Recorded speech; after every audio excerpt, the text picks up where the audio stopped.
Hey, okay, I see myself on the screen. I guess it is time for me to stop dancing around and actually, do things for y'all. Hello, weirdos and malafolks. How you all doing? I am Guslado, also known as Doug from Top Doug Design. And yeah, I am here to paint for you today. How's everybody doing today?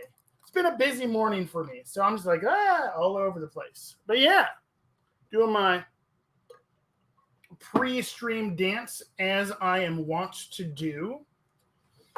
But yeah, so I am going to be painting up Bellaventine Thorpe from the brand new Witness keyword. That's her right there. And for those who tuned in last time when I streamed, this is, let me make sure I got my focus on there. All right, so that is Damien Ravencroft. And so I finished him up on stream last time. I hadn't finished up the basing on him previously. But that is the master. And so when I'm painting up a crew, I like to have the rest of the crew just kind of sitting up over here so that I can reference them, kind of make sure they're all kind of tying together. So I'm going to grab some paints. So let's see. So she's going to have the, red. Her coat is going to be kind of a deep red coat. Since she is, a guild traitor, so I'm going with that. Going to be going with some nice deep red on her coat. I'm also going to be going up fairly bright on her skin tone, all the way up to probably fair highlight at the stuff there, because she ends up doing the whole painting a skull on her face.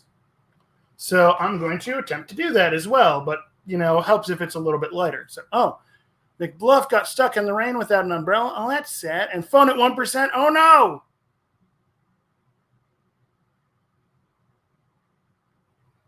Ooh, that's still no fun. I do not like getting soaked. That makes me sad. I am not a fan of weather. So that got her sword there. And, well, what color are we going to do her pants? What color are her pants? Okay, you know what? They've got her with pinstripe pants, too. You know what? Pinstripe pants it is. Pinstripes for everyone. So I'll show you again how I did that, which I will probably go with nice. Yeah, I'll probably go with the Stormy Gray for her pants there. Alrighty. Let's grab my painting glasses and clean them off, because apparently they just get dirty just sitting there somehow, because magic. But the first thing I am going to do, though, is I am going to hit. I'd already, when I was painting Damien Ravencroft, I hit her sword with a little bit of metallic, because, hey, as long as I had it out, I might as well do it. So I'm going to put a little bit of Nuln Oil onto that sword, just to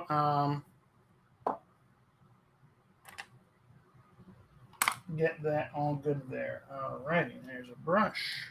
And here we go.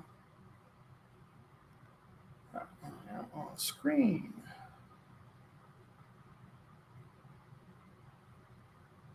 Just to kind of give it a little bit of shading on it. Since it's hard to really do thin coats with the metallics without, cracking the paint. So, and I am not haunted, so I don't do everything in non-metallic metals, because I need to practice those. Doing non-metallic metals is awesome, but I am not great at them, and I want this crew to look really, really spectacular. So, sticking with tried and true methods. All right. Ooh, that's cool. What song are you going to be using for the Hoffman animatic?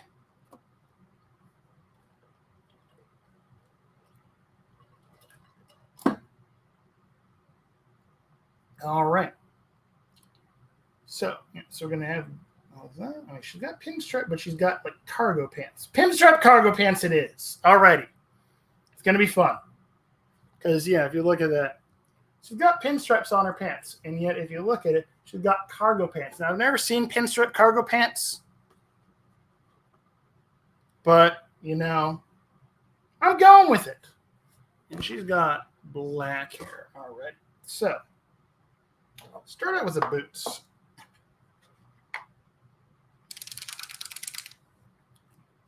There we go.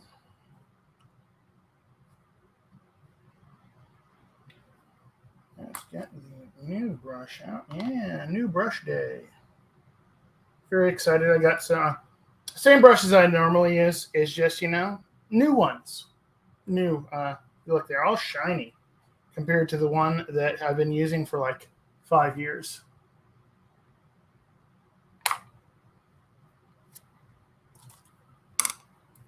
I mean, if you treat your brushes nice, they last for a very good long time. I've treated them nice. But, you know, eventually wear and tear just catches up with them.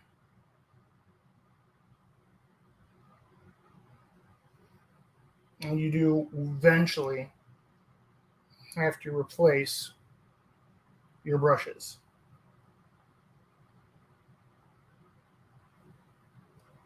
Now, I'm not of the opinion that you have to use expensive brushes, but if you take care of your brushes, you know, a $35 brush is going to last you, you know, 5 years. That is a very long period of time to get life from a brush. So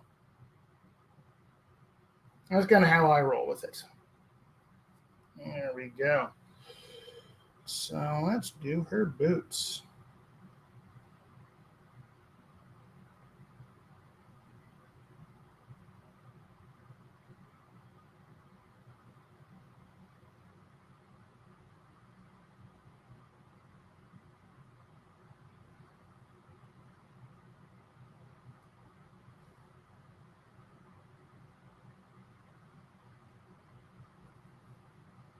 Because how's everyone doing today?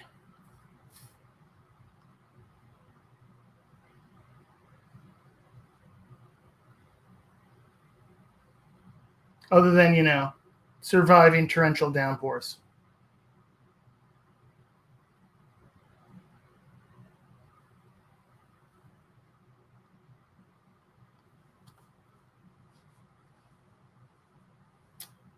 I've been feeling super busy today because I got, you know, a bunch of stuff to do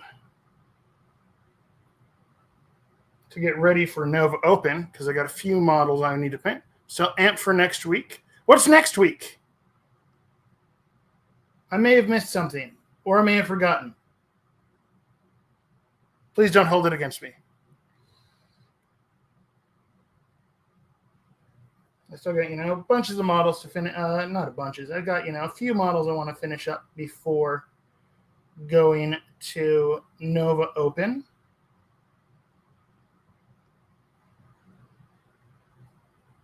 Oh, that's Cajun Hoosier.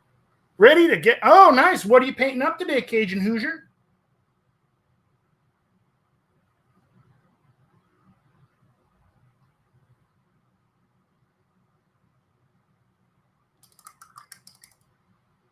Oh, it's your birthday. Hooray.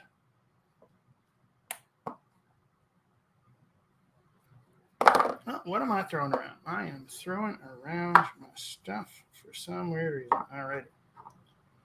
And what is this? Like, oh, yeah, I got paints up here. Ooh, checking in the double rush kits and demo kits. Well, hopefully the double rush kits were super handy. Something you should make sure of is that you actually get the errata cards in with the double rush kits, because during the double random rush tournament, not all of the cards that we knew had erratas had their errata cards, like the original Raspy card was in there. So double check to make sure that they've actually got the errata cards with them.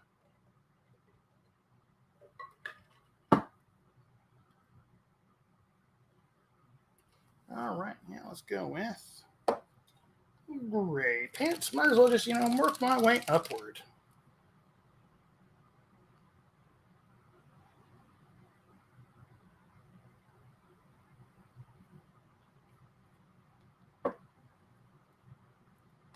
Oh, yeah, no, and that is the joy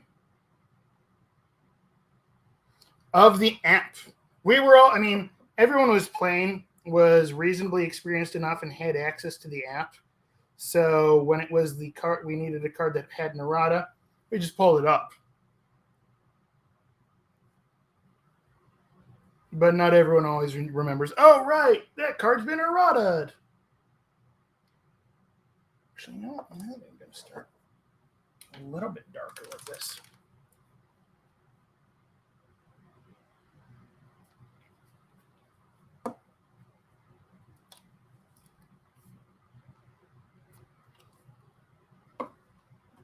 Like we all pivoted with that. It was no big deal.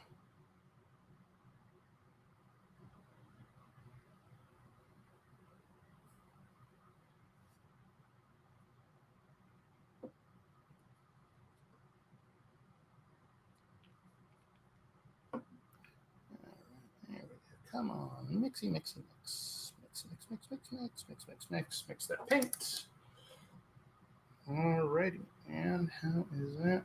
Yep, that is thinned properly. Here we go.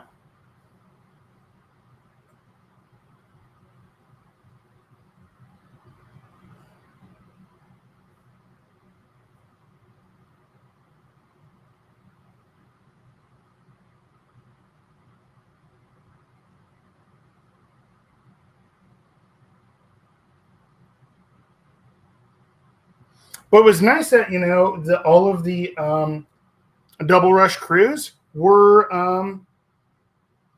fully painted. It was really cool to have those fully painted crews right there on the board for everyone to use. Really showcased it very well.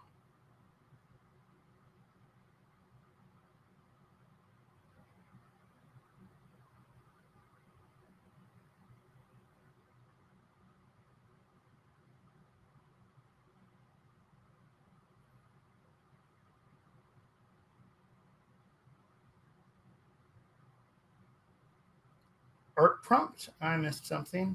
I've been busy trying to. I feel like I've been playing catch up around here ever since Gen Con. I'm doing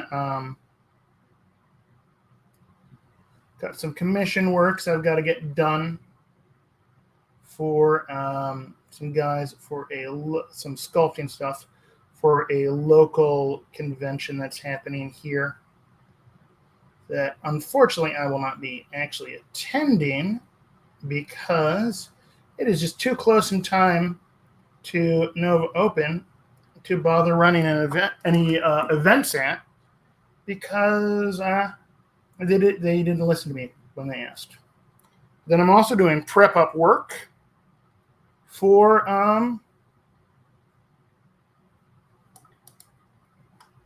the Lone Star Foedown Malifaux GT, which is a grand tournament I'm going to be running here in Houston. So it's going to be October 7th through the 9th. Super awesome. Working on getting, the numbers list here. If anyone who is planning on coming is listening and has not bought their tickets yet, please do. It helps me get, a nice count on numbers. It's one thing I found amusing. That like when I do stuff for Las Vegas Open or this or any other convention I've done stuff on, it seems that Malifaux players like to get our tickets last minute, which makes it hard for the TO to have our head count, which the organizers always like to have.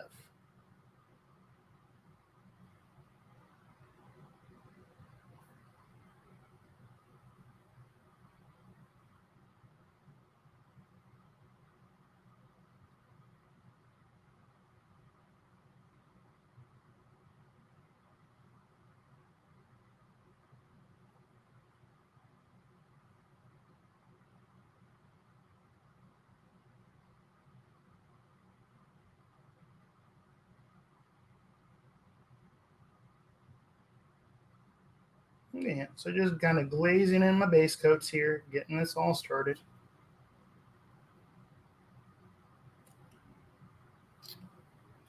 Grabbing a swig of water.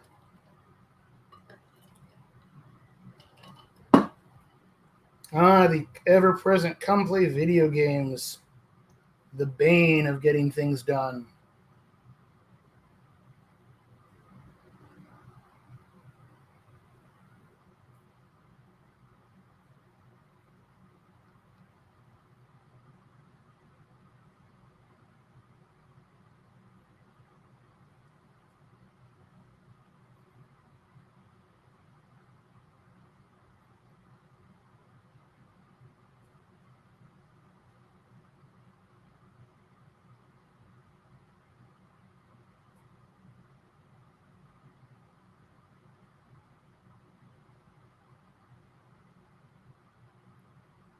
There's a reason I don't play video games anymore.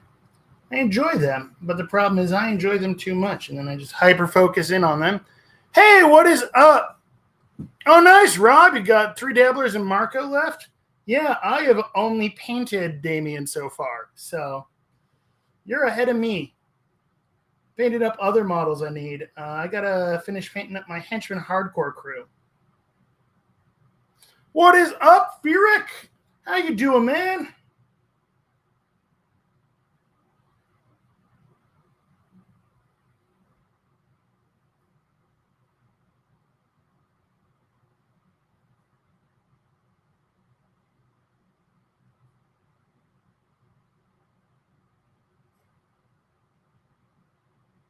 But I'm a little bit ahead of the game where I normally am when it comes to, getting a new keyword or my Gen Con shinies.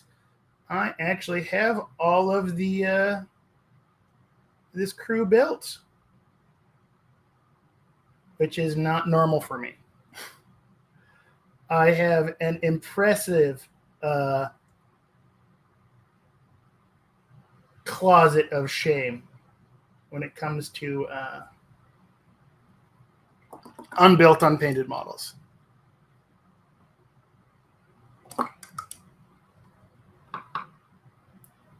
Hey, Fieric, are we going to see you at Nova Open? Because that would be fun.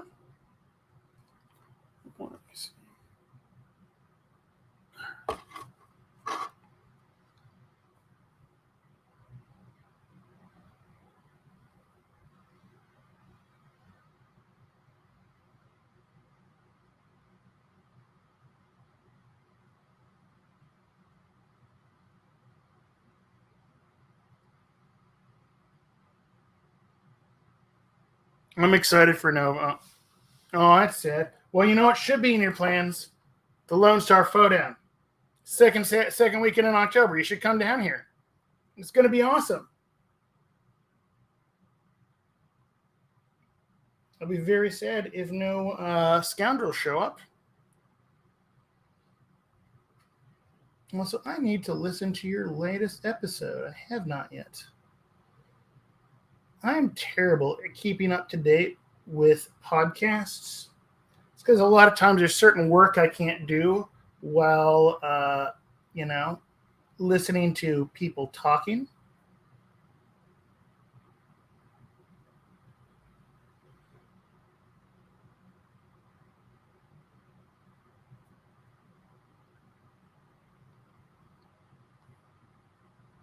Oh, did I?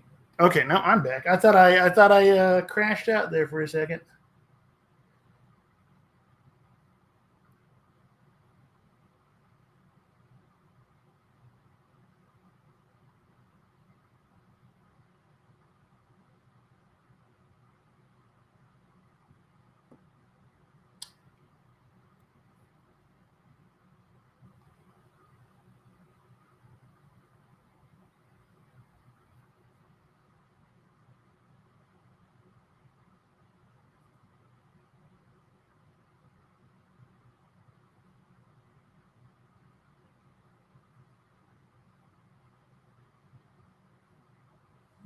Okay. That, of course, I did not actually do her. other metals there. All right, let's get that. Now I'll go with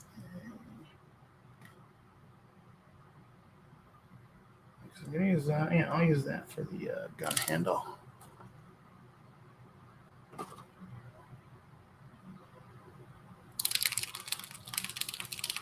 That'd be fun. I'm just excited to hear, the recap of Team Doug.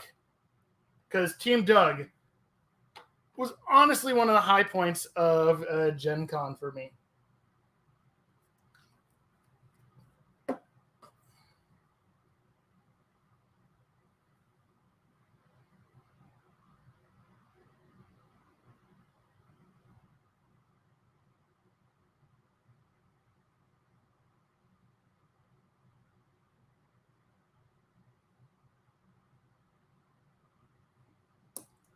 Double the Doug, double the flavor, double the fun. All right, let's get some flash going on. All right, so we're going to use Tanned Highlight as the base coat. So this thing around.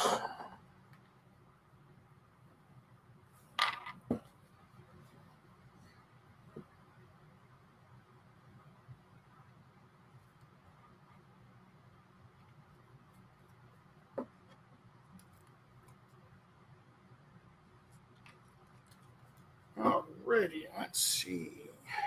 Thin my paints. That's too thick. Alrighty. A little more thinner. 34. Gosh, you make me feel like a slacker, Rob. I've been trying to catch up on work and other, sculpting things I got to do.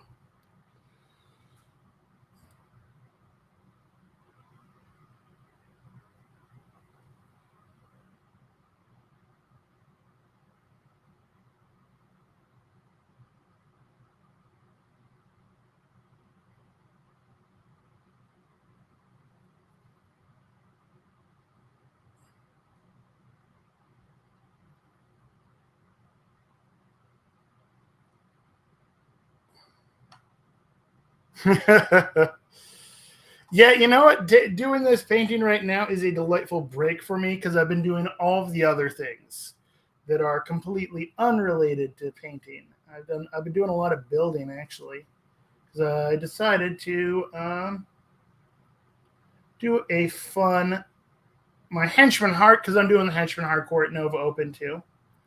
Because I'm like, why not? You know what? I'm there for nothing but Malifaux. Might as well do all of the Malifaux things.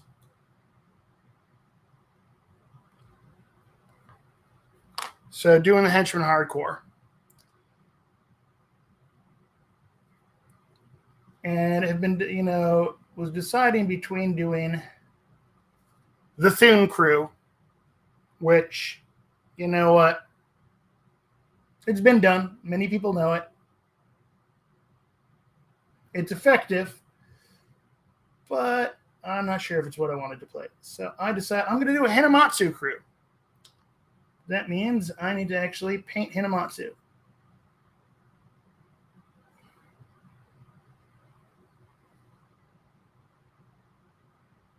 Damn!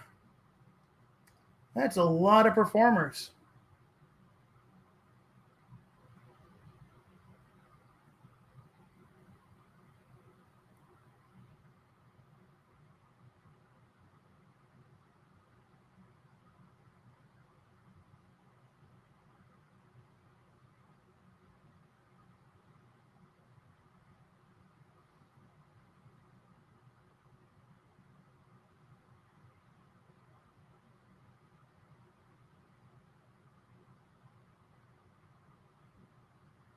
I'm kind of thinking, so the crew right now is looking at doing a Hinamatsu with a Kabuki warrior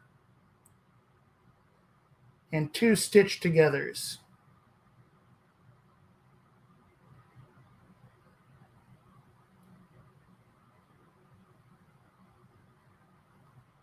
Stitch togethers help, sculpt my deck a little bit.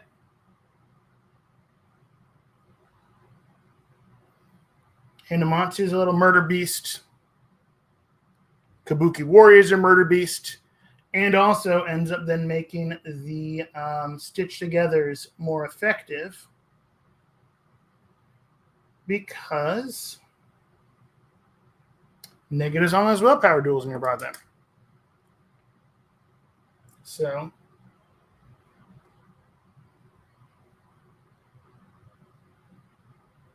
not a bad idea is kind of my thought on it. Yeah, Terror Checks is going to be rough on that crew, but it's kind of that's what you save the cards for. When I'm doing a henchman hardcore, I tend to use my hand much more defensively. Yeah, I was looking at Hinamatsu, Vasilisa, and Two Stitched. I was looking at the, because Vasilisa and the the warrior, the Kabuki Warrior, are the same cost. And I've seen the Hinamatsu and the Vasilisa thing. I haven't seen it with the Kabuki Warrior. I figured it's a fun, interesting thing. Play a little bit different. Alrighty, what did I want to do for the white? Because that's going to be actually. So she's got white fur trim. So what to do for that one? You know what? I think I'll start out that with a nice kind of a.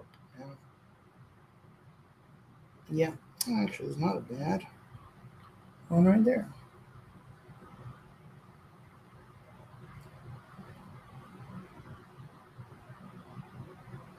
I think I'll do brown up to white for that. And I'm figuring what tone of white I want.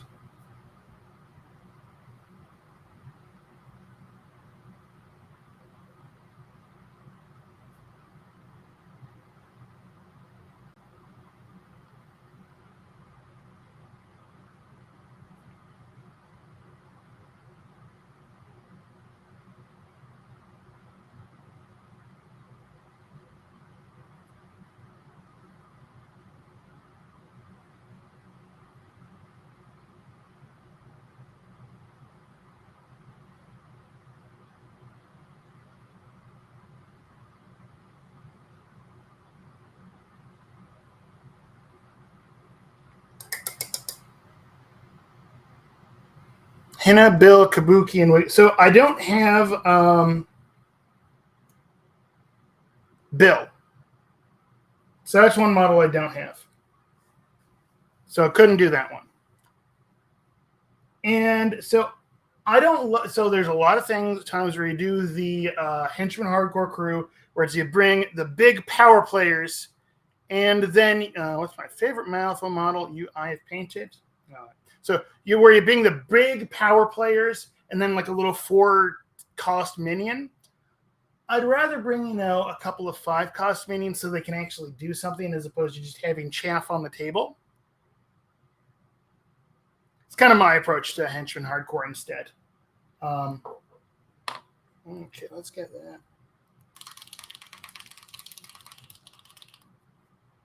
My favorite Malifaux model I've painted though. Ooh,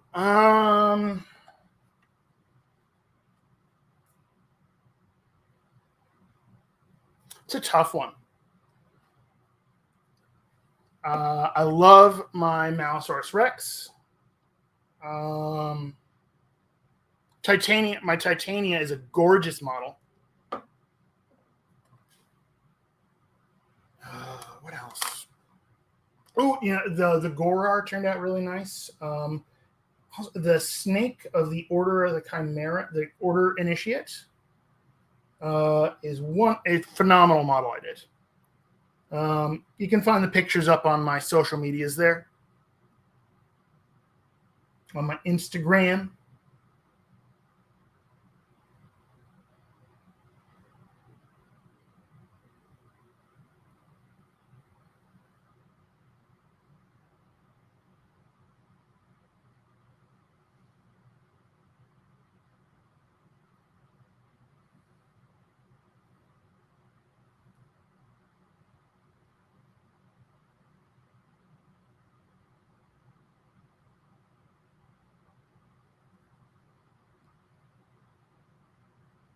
I have not painted the iconic Titania yet. No, that's one that. So I've got. God, that means I would have. I've got 4 different Titania models then, because my actual Titania model is the alternate Titania model. Just because I like that pose better than the original sculpt. It's closer to her pose from the old second edition. Oh no, sorry, first edition Fate deck.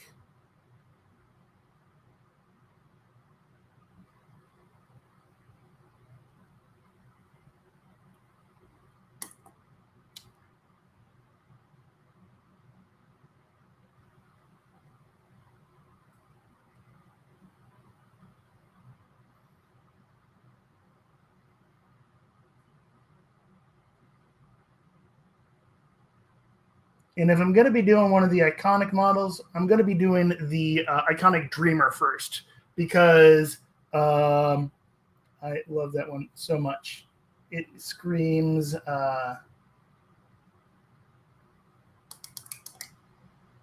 Calvin and Hobbes to me.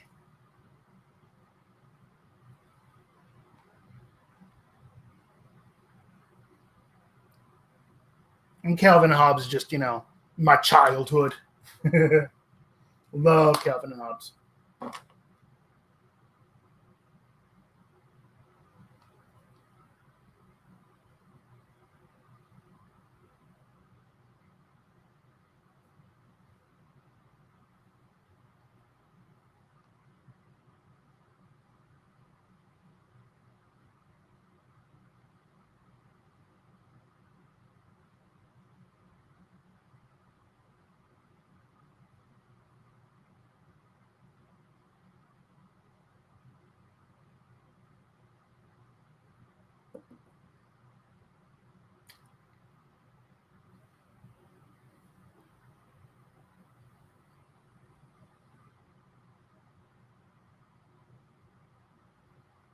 Yeah, it's kind of that. Like most of the painting I've been doing lately has been for the Witness crew here.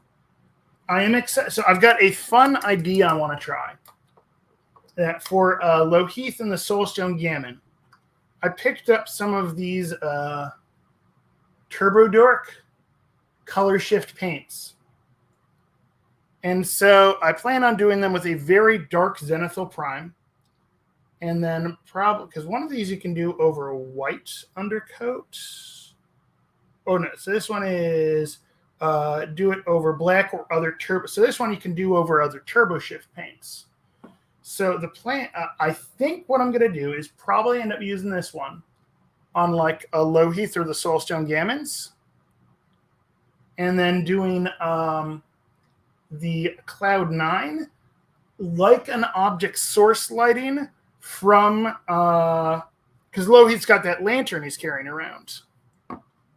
So I'm going to try, doing a little directional spray with that one just to change it up. I don't know if it's going to work or not. It's going to be a bold experiment. All right, I need to do some metals. All right. Let's see, what do we got? Gunmetal, yeah.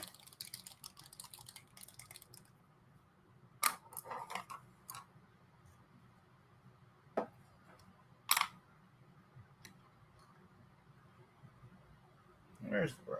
Is that the brush? That's the brush I need.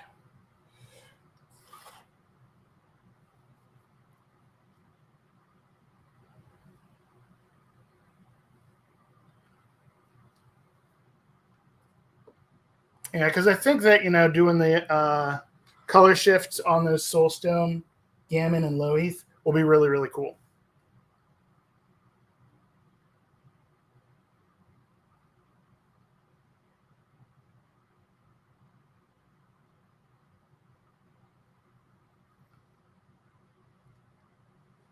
And actually pretty quick to do that. So let's be honest, that is just mostly, prime and then airbrush.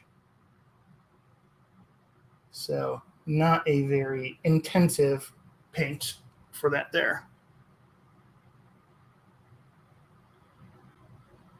Did the lantern and some streaks of baby blue. Oh, cool.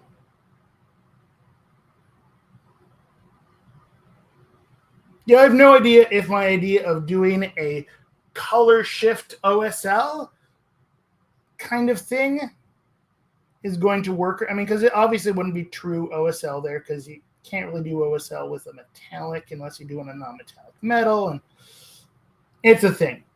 But I figure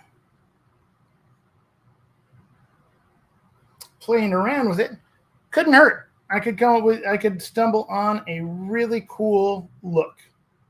Or it could look like hot garbage.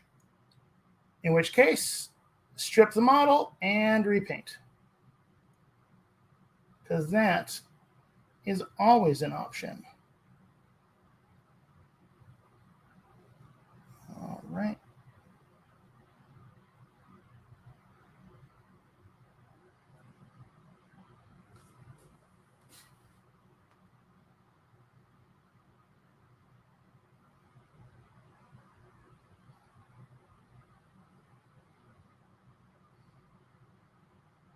I'm excited for Nova Open, though. It is going to be a long couple of days, because that's going to be like 4 days of nothing but Malifaux. Two-day tournaments is absolutely insane. I'm also shocked that I actually managed to qualify for the Invitational. Being the guy who I'm always the one who runs things, not actually plays in them. Alrighty, let me see. Is that one? All right. Which gold was it I needed? Underwater gold. Can't remember. That's the one.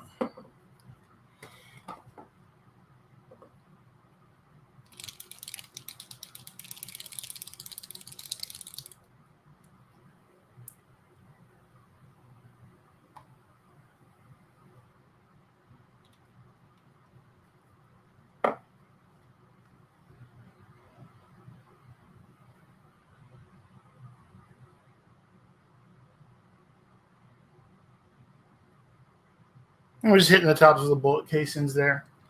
Might as well, Yeah, it's working on details. Well, I still got lots of other things to go on.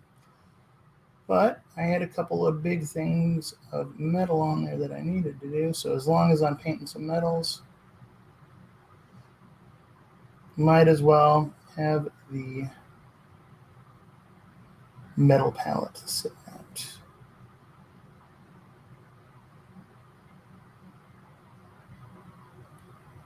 Am I on camera? Yes, I am. Okay. There we go. All righty.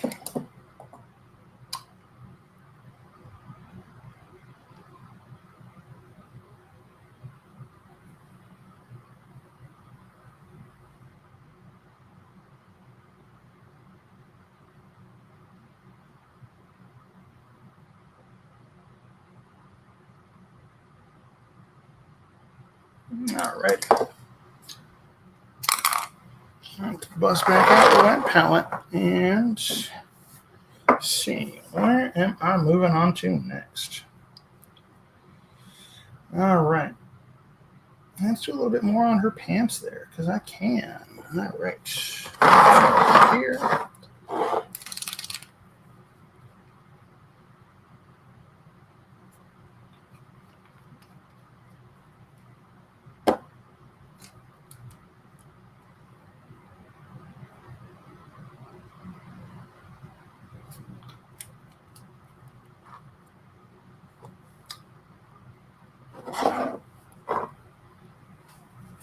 And grab a swig of water.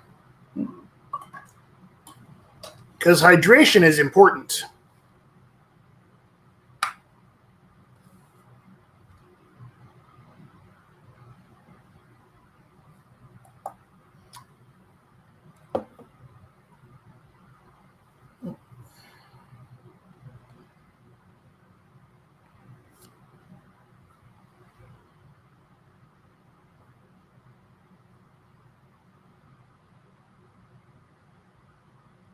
That's a little bit too thin.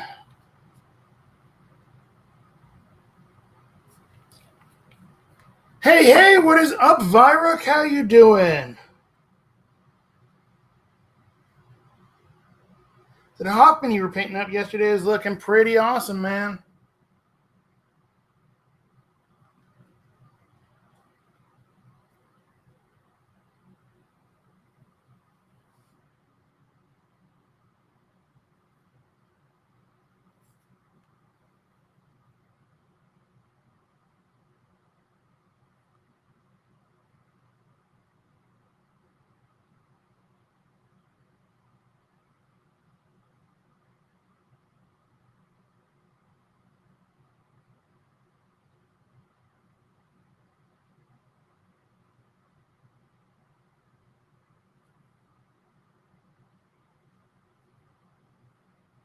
Really?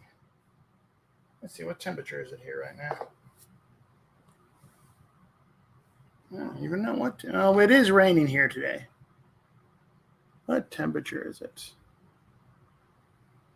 Well, it's 83 degrees here right now. What is it over there?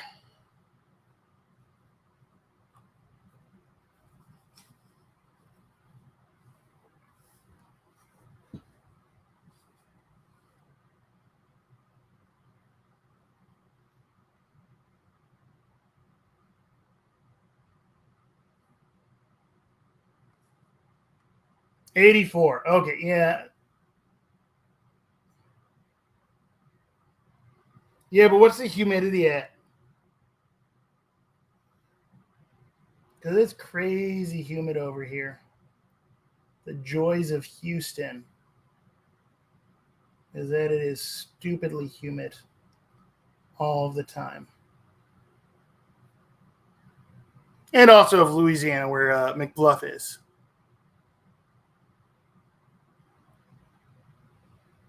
Yeah, it's been pretty much raining here all day.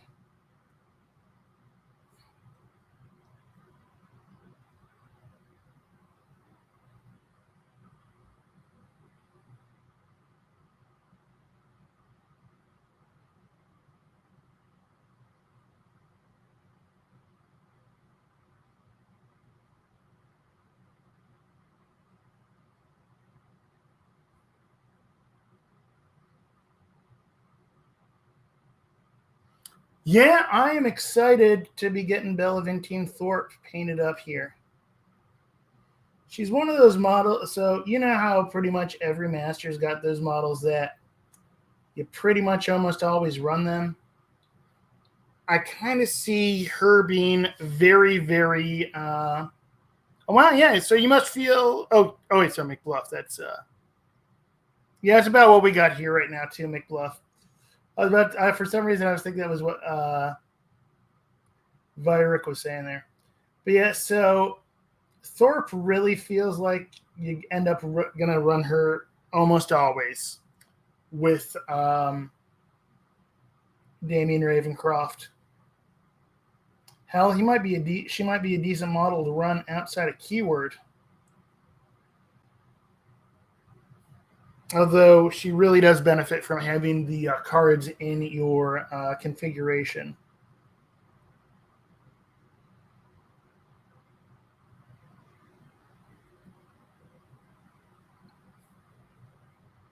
Because if she activates and you've got you get to heal people based off of the rams you have in your configuration, which is nice. Because she also likes rams for her trigger on the push two models around thing. I can't remember the name of her action. Because then she has a ram built in. So if you got 3 rams in your configuration and your ram's built in, then she gets to make another model take an action. So push them 3 inches, push someone else 3 inches, and then one of those models gets to take an action. And out of activation actions, is always good because it's a game of action efficiency. More efficient you can be, the better you do. Do what you need to with as few actions as possible.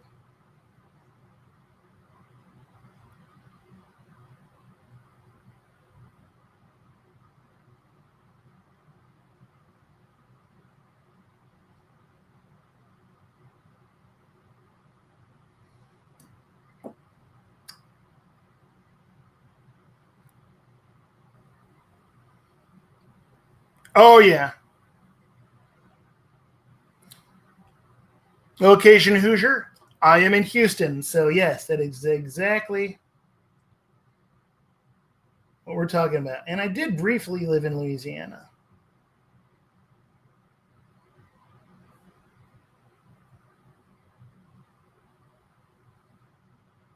Actually, I was just thinking, I have officially lived in Texas for 10 years now.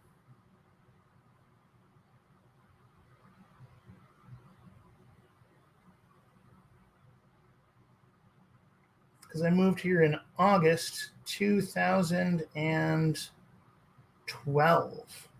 I just realized that.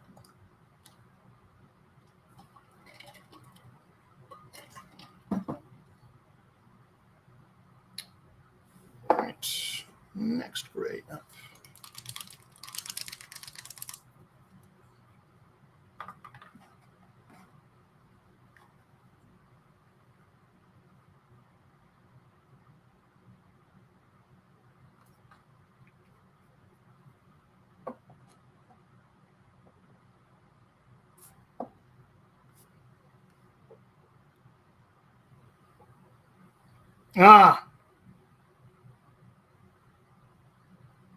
I was going to say, if you're still in the Texas area, you got to come down to Houston for some games sometime.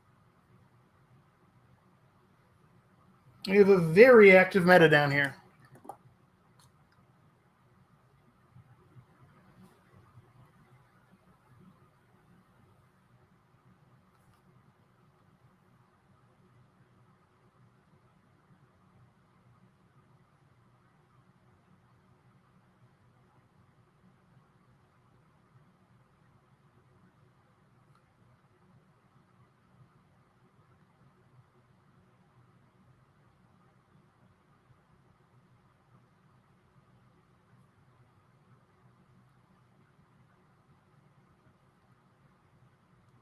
Yeah. Well, you got a pretty active meta up in the,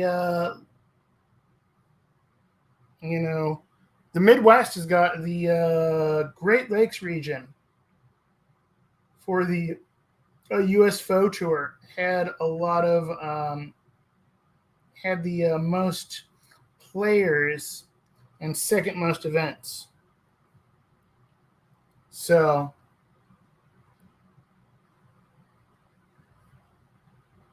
hey, Theric, are you still there? Are you in the Indy area, or is that Roman who's in the Indianapolis area? I know at least one of the scoundrels lives up in that area.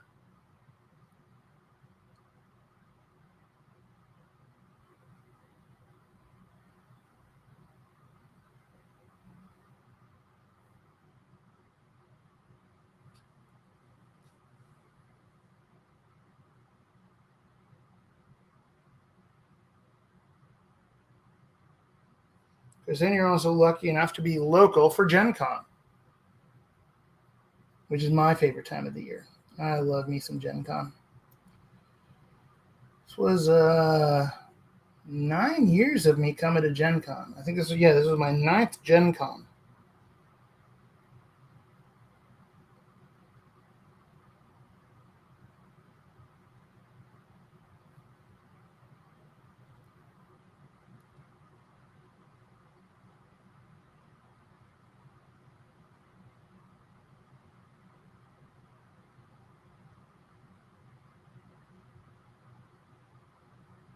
So I guess also means I've been playing Malifaux for 9 years now because I picked up and learned Malifaux at the first time I went to Gen Con.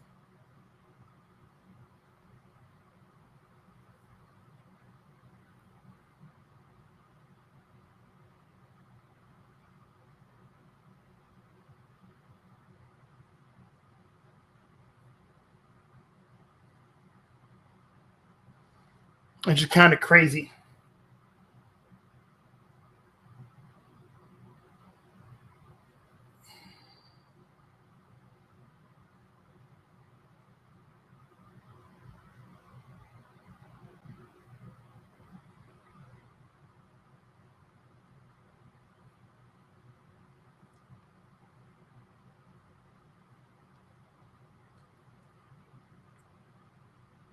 I'm just highlighting her pants here.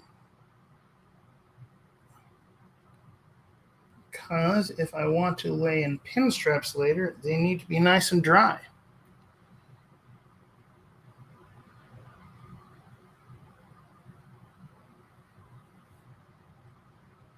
Because I will do the way I did pinstripes on the other on Damien Ravencroft, which is doing the Pigma Micron pen. It's my favorite way to do pinstripes.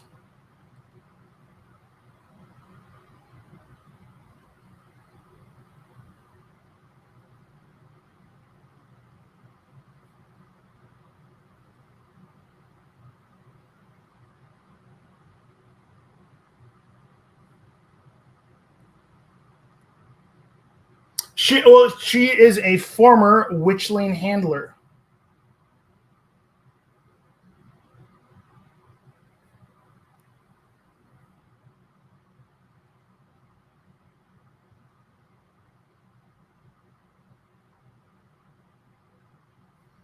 So her sword and so if you look at Damien Ravencroft, he's got the his sword, Die Thou Unsung. That's his witchling stalker sword. And so the witchling stalker, their sword is linked to that of the witchling handler.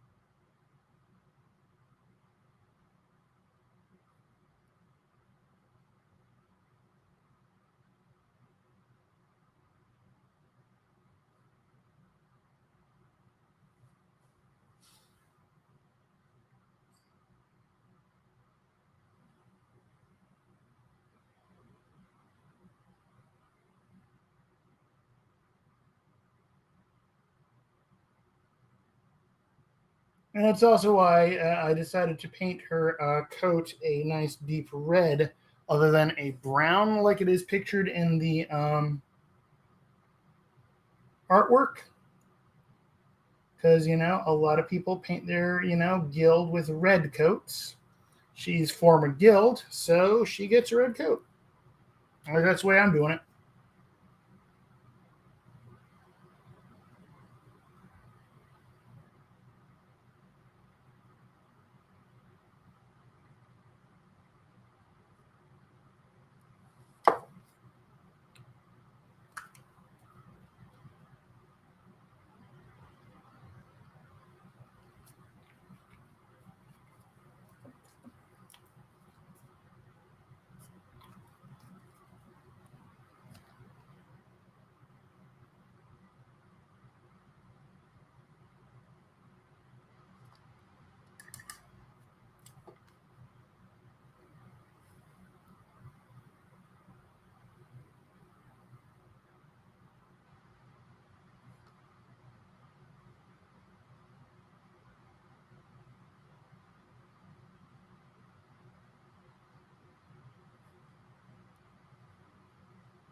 So, Vyrok, you painting up the big dragon peacekeeper on your next stream?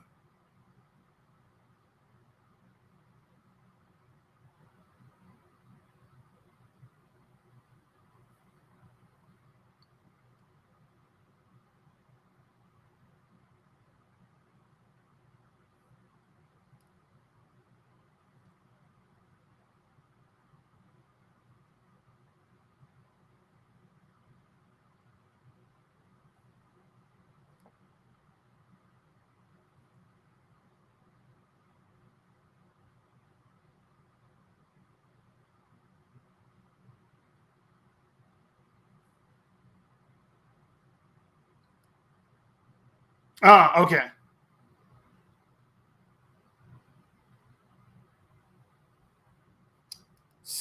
Actually, no. That'll be Tuesday. I will be able to watch that one. I was thinking Wednesday I won't be able to tune in, but you know what? You don't paint on Wednesdays. That will be haunted. Because on Wednesday I will be headed to Nova Open.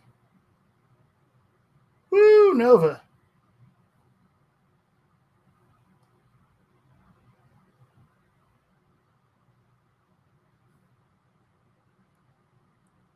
Where I am hoping to, bring home the belt. But Robageddon is as well.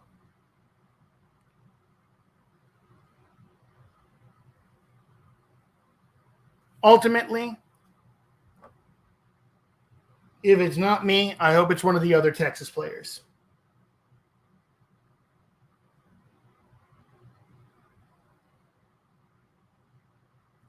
I, just barely squeaked into. I feel like I just squeaked into. I feel like I just kind of squeaked into the Masters Invitational.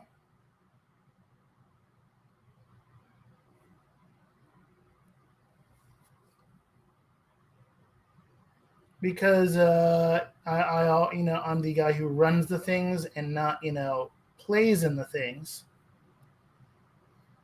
But then I did place third place at 3 different Austin tournaments, and then third place at Gen Con, which somehow got me just enough points to get up there. So if I guess it means that I should get third place at Nova Open, because apparently that's the placing I get on all of the things. I get third place all the time. I am third place man. If I pulled that off, I'd be quite happy.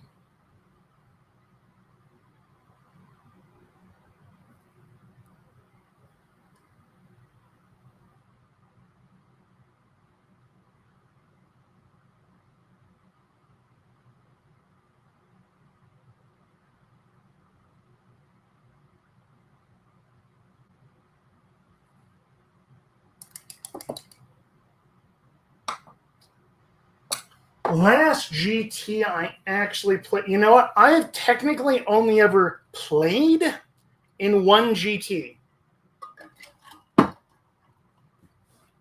Second edition, Califo.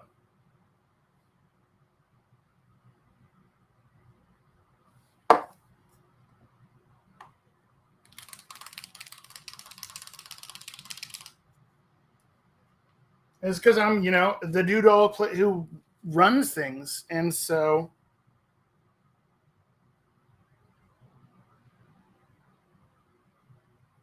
I, don't get to play as often in large events.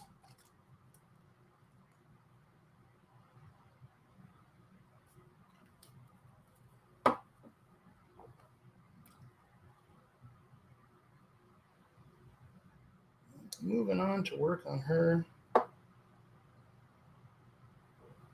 coat some more now.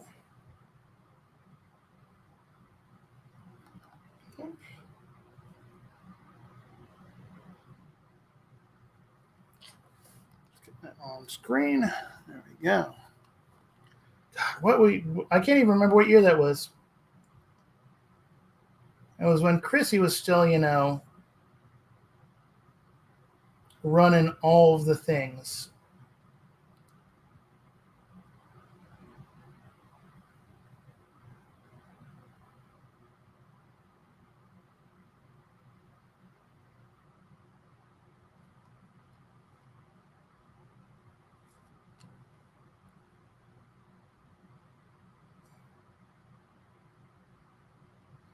I went out to actually went out to California for Califo. It was at Game Castle in Sacramento. And the way they did it was because there was such a large number of people. First day was the so the Saturday was the qualifier to make the, you know, final cut, and then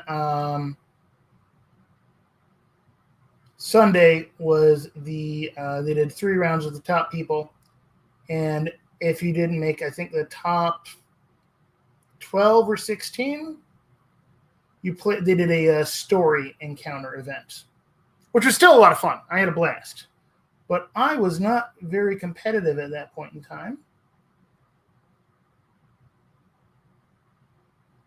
and so I got my butt handed to me repeatedly. Had a blast though.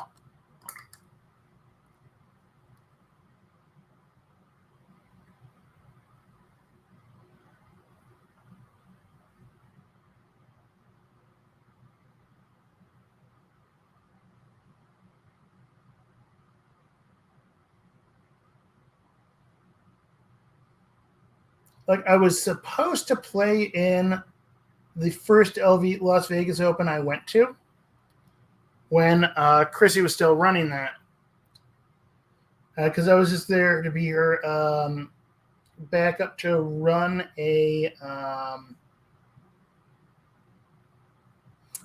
I running the team? I don't remember. I was there to do some the other side demos and run backup for some other stuff, but she ended up needing my help running the actual GT, so I didn't get to play in that then. Which isn't terrible because, you know, I have a blast running things. And that is kind of where I got started, with being the guy who runs all of the things.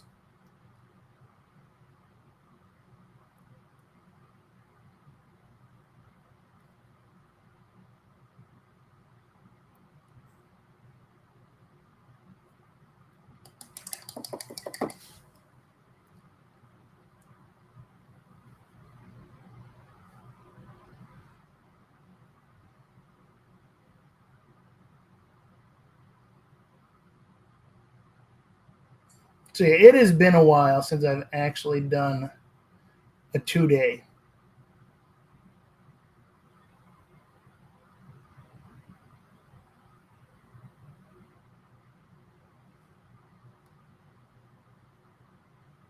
Although, Rob, you missed it at the our most recent tournament. We had 15 players.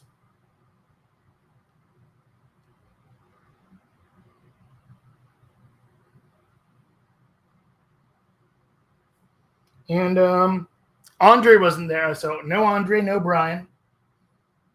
15 players.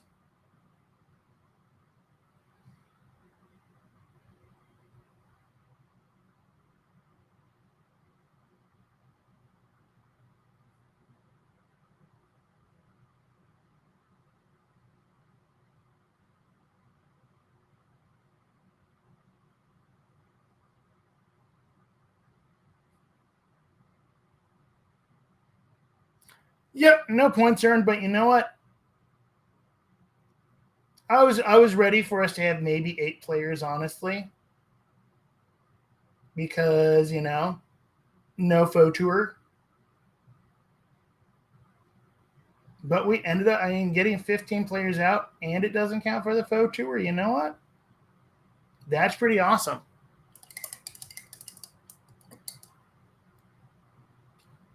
Yeah, I'm excited. You know, I'm excited that we had that many people coming out for a tournament that, you know, didn't count.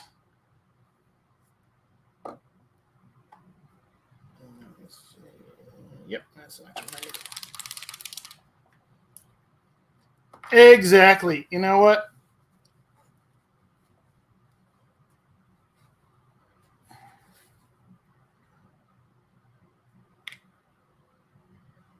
Why are you clogged? Or am I out of you? Am I out of blood red? That makes me very sad. Oh no, you're just clogged.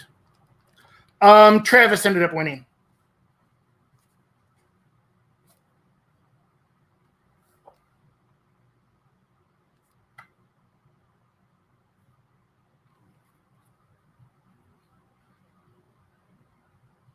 I think he was playing Shenlong most of the day.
BF, you know, the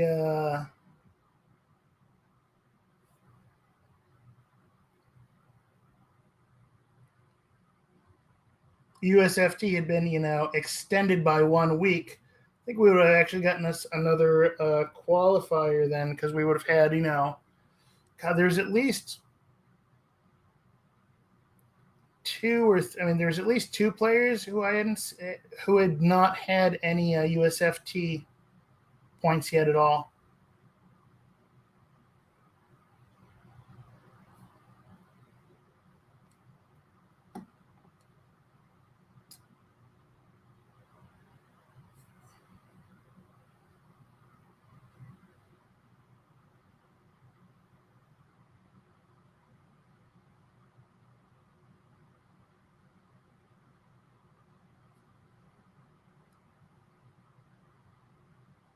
We don't, I'm fairly certain. So, as of last time I chatted with Owen, every single person in our group who is sharing the Airbnb has got an invitational slot, because I had qualified. So I was number 8 for. I was number 7 for Lone Star.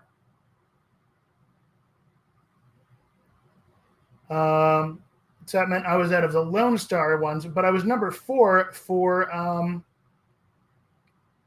Wild Card. And because Jonathan is not coming to Nova, it means I get to take our last Lone Star spots. And then Westbrook gets bumped up, because Westbrook was 8th place for the wild card.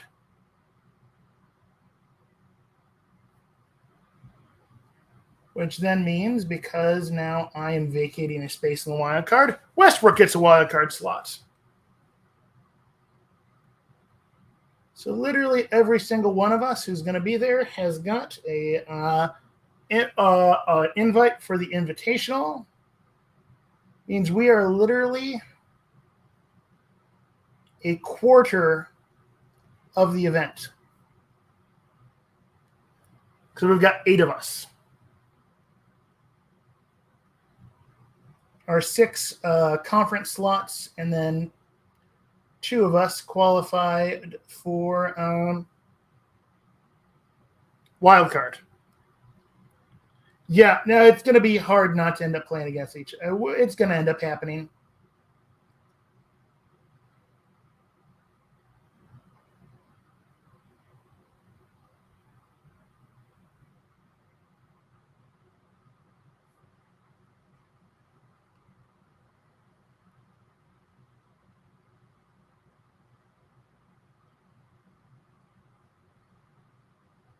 But luckily it's 5 rounds, so we hopefully won't be, the Lone Star snake that eats its own tail, Because that would suck. Or we just go and beat each other up and leave the path to the podium clear for someone else.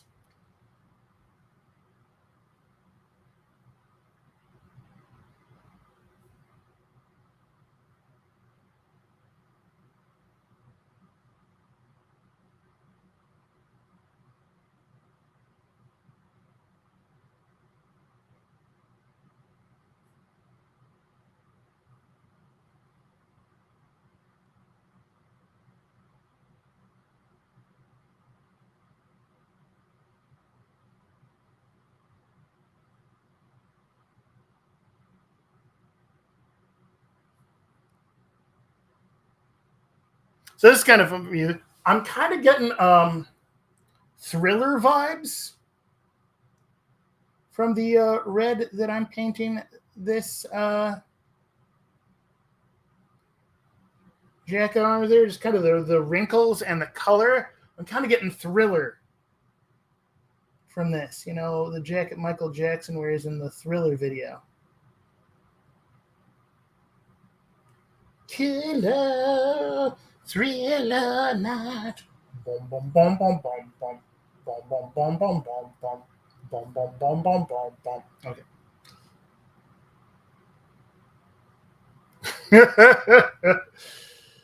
Oh, goodness.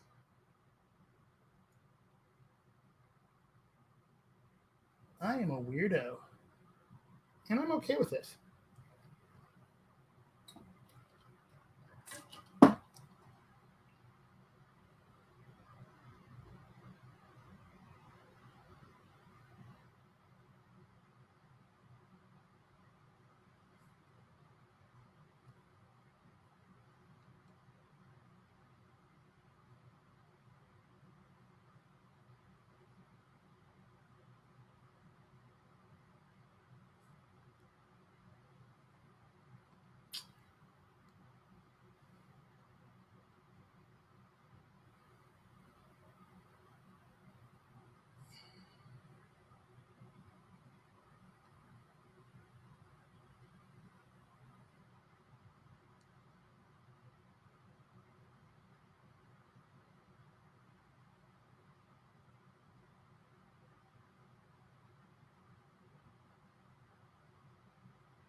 All right, sounds like a storm's about to start rolling through here. Hopefully it will not knock out my power, because that would make me very sad. Because then I would leave you all, and then I would be sad.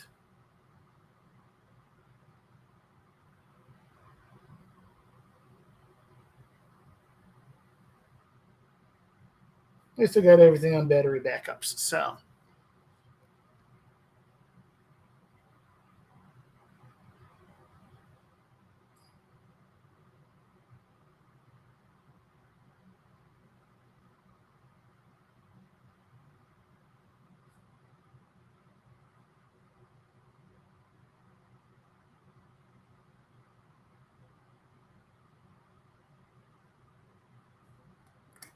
All right, that's coming along really nicely.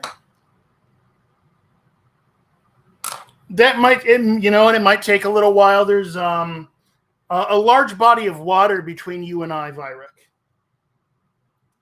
Alrighty, let's get going a little bit more with that skin tone there. That's going to leave that coat for a few. Go on to the skin tone.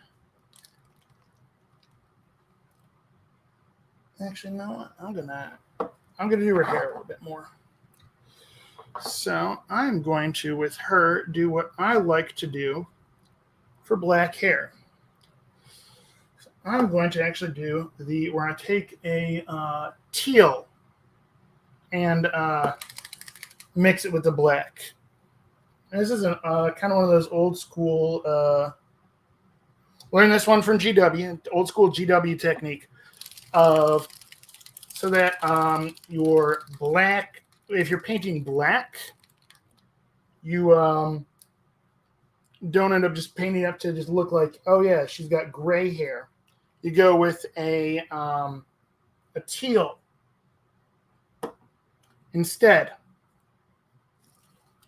because it kind of gets a little bit of iridescent look, and so it makes it gray, but keeps it a little more saturated, I guess. Just one of those weird things where it sounds kind of crazy, but it totally works, and I love how it ends up looking.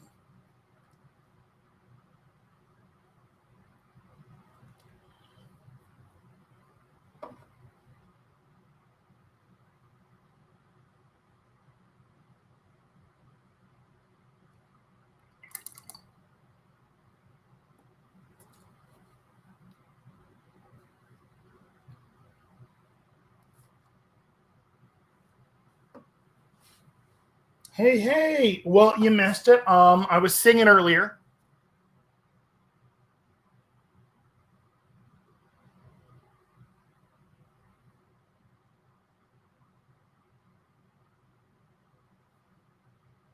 Actually, that's still a little bit too black.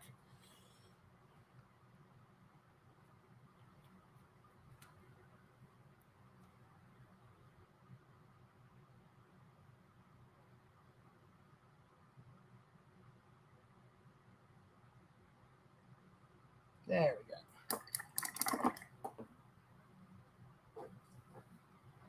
Well, I was saying that it looks, the jacket. Now, you might be too young for this joke. That I was thinking the jacket, just kind of the way the wrinkles are and the color that I'm painting it, reminds me of Thriller, of the jacket Michael Jackson wears in the Thriller video.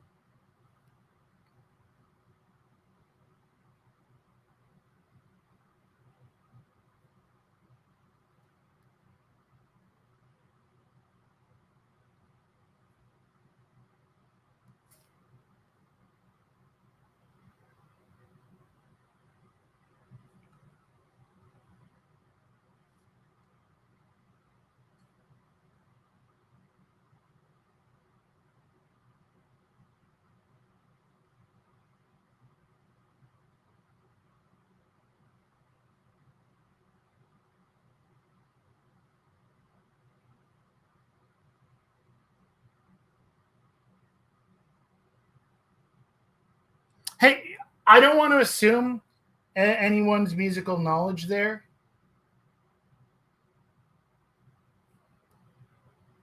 I mean, because I'll be honest, I don't know much in the way of current mainstream music.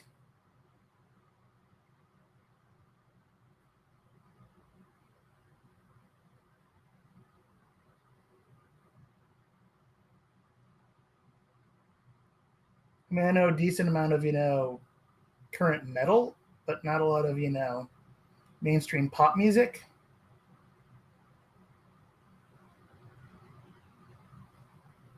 So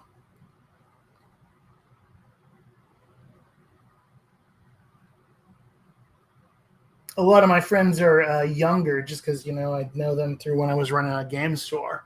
And so I make references and they look at me like I'm a crazy person.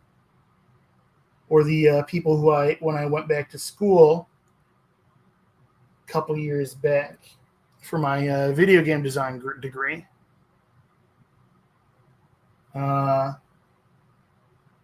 You know, all the kids in all the people in class, yeah, like all the kids in class, yeah, most of them I would consider kids because they were all, 18 to maybe early 20s at the oldest most of the time. It's actually older than a couple of my professors. I find it amusing. Found it amusing.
Who think? Okay, I've been debating who I think sounds the most like Nicodem. So I was really thinking Jungle Claude Frollo, maybe Silco.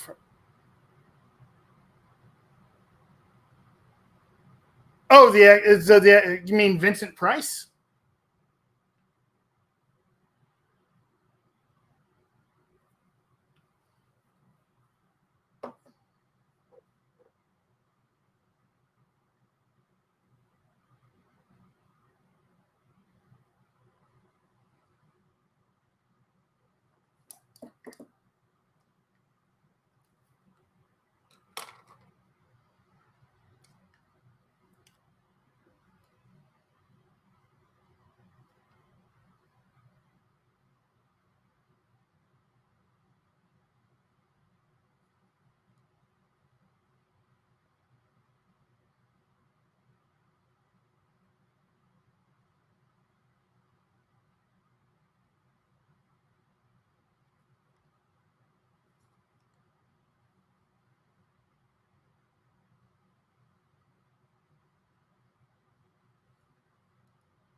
Yeah, you know what? I could see that.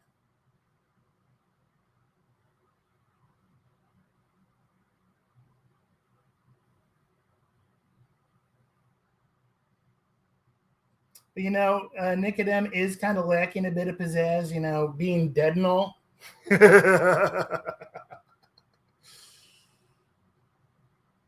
Not gonna lie, I love that Nicodem is dead. Because I hated playing against Nicodem. Ugh, Nicodem is the worst. I hated Nicodem so much.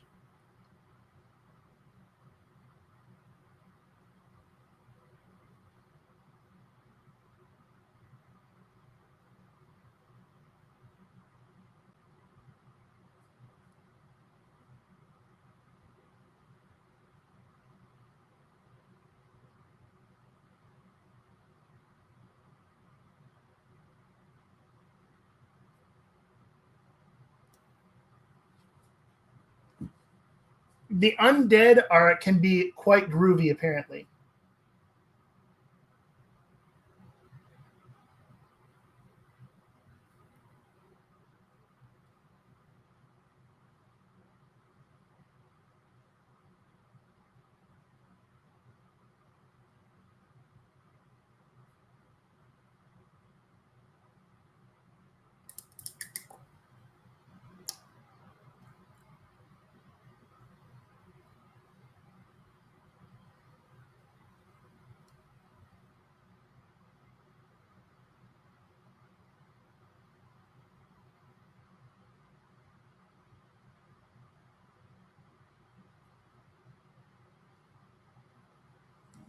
Yeah.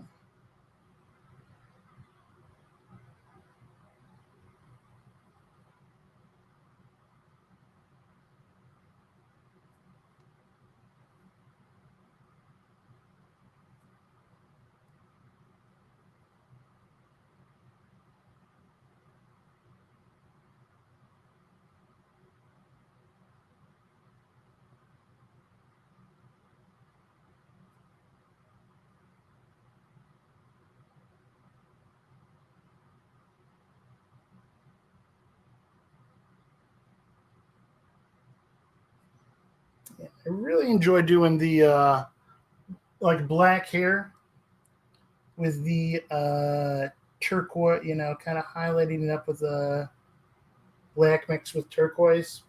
It gives it that nice, kind of subtle iridescence to it there. Very similar to the way, like, you look at a raven's feathers, like a crow, corvid feathers, or really dark black hair. Kind of almost has a blue undercast to it. I mean, it definitely does in birds.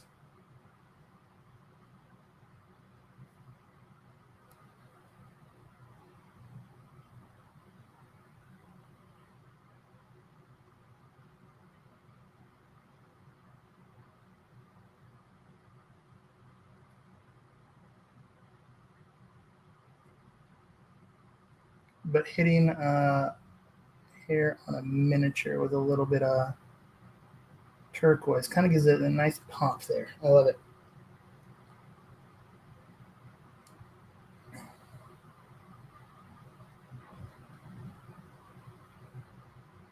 Because it still ends up looking black as opposed to very dark gray.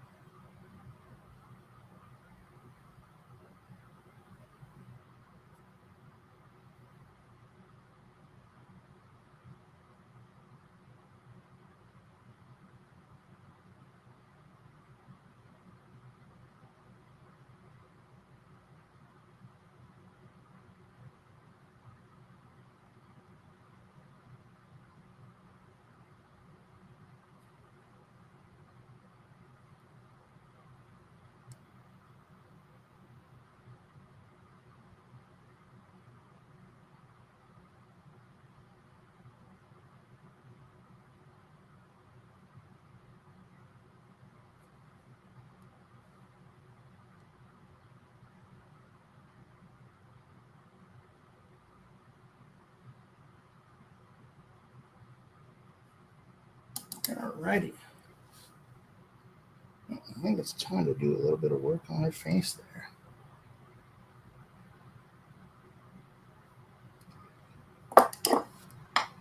Alright, what do I got? Yep, there's my fair shadow. This one feels thick. Don't tend to go this bright as far as skin tones most of the time.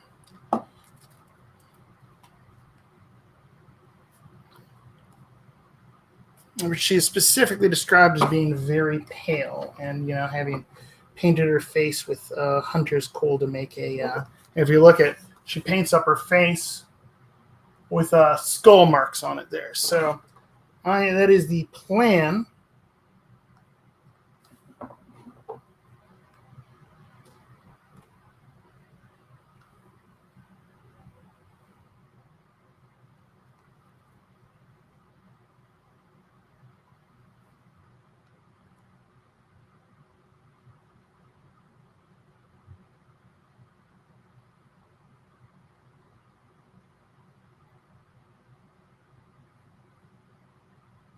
So we shall see. This is a little bit lighter skin tone than I tend to go with for most models. Yeah. Well, so it specifically describes her in the story puzzle box as painting her face with hunter's kohl. So like the, putting stuff under your eyes to, avoid the reflection, but also, to disguise you, to camouflage yourself, I guess, as a hunter or something. I don't know. Never quite understood why.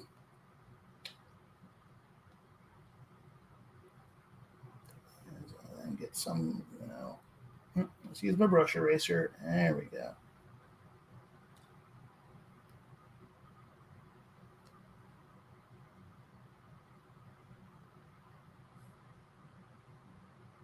So I'm very excited for whenever the new book comes out. So the book that, obviously, so we're getting a new book. At Gen Con, it was listed, they had a sign there that said October. So I'm hoping that stays true, because that would be lovely.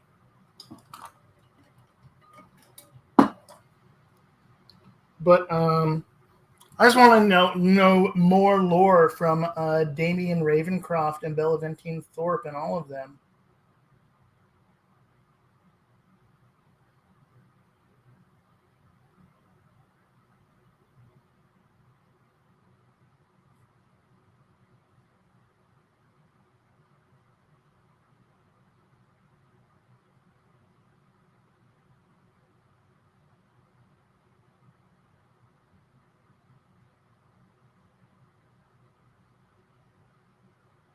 I'm still being a little bit sloppy with your skin tones here because I put down one color darker than I actually like as the base coat for a skin tone, just because it really helps to establish it well.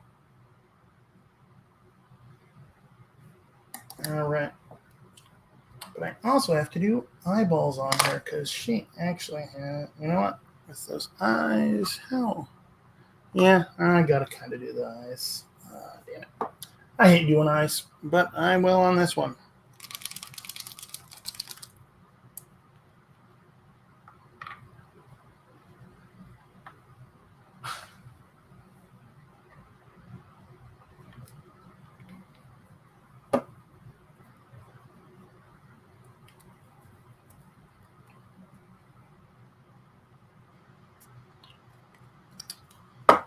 All right.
Alrighty, that worked out.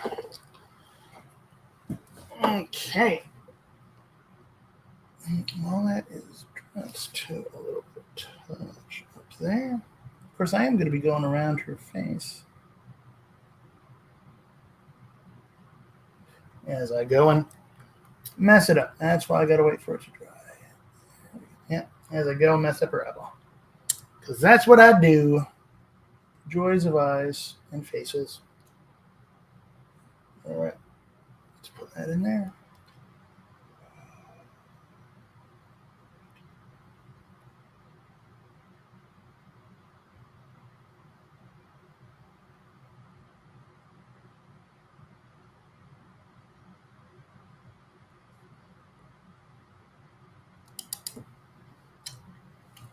All right, I'm going to let that dry. I'm going to go work down lower on her boots there a little bit. So I've done Rhinox hide on those before.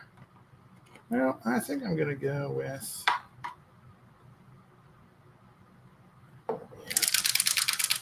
a very light bit of Mornfang brown on that.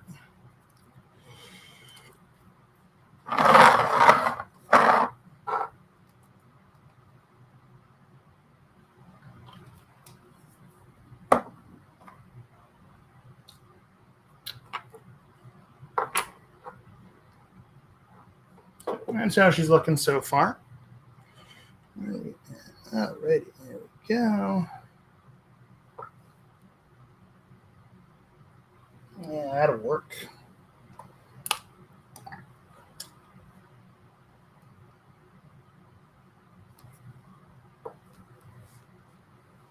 There we go.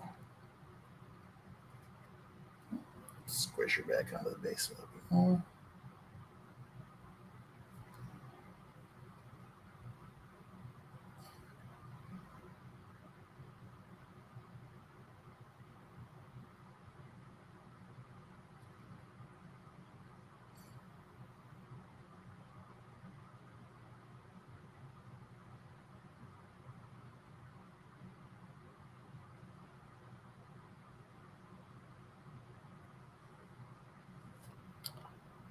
Do do do do do do do.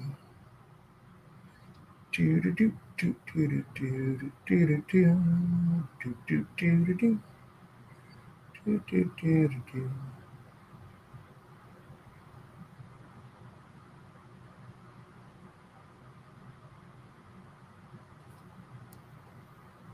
Alrighty. Let's see.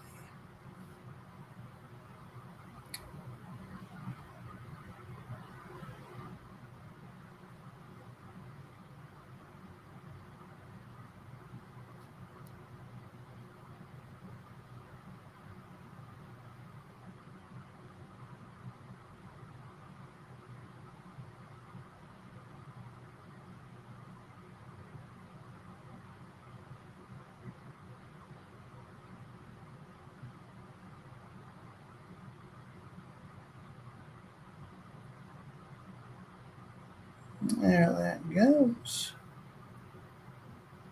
Trying to get a little bit more shading in those boots there.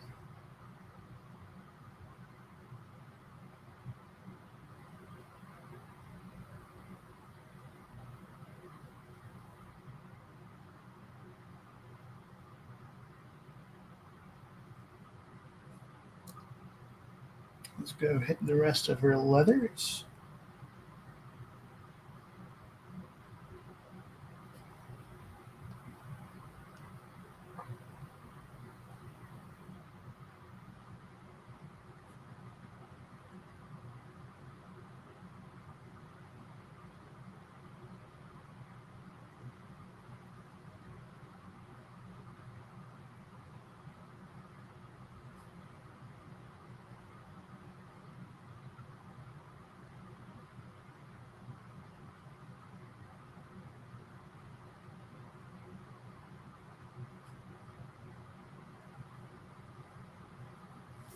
Let's make sure I'm actually on the screen.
Alrighty.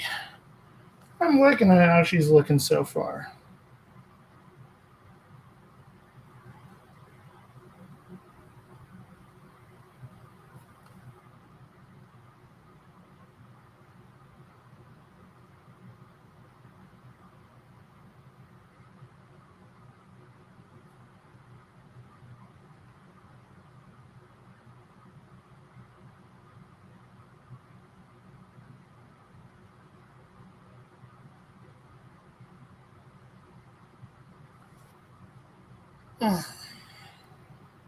Grab a swig of water. Stay hydrated, my friends.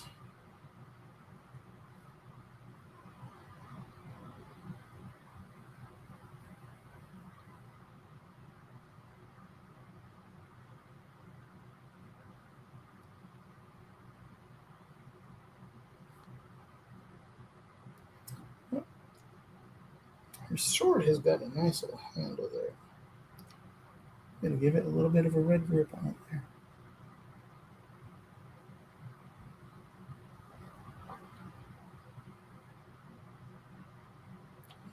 Nice red leather wrap, kind of matches her.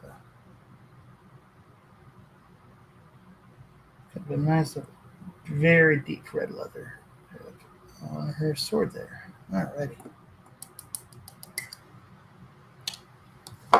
I should hit the other metal bits with just a little Scotia Null oil.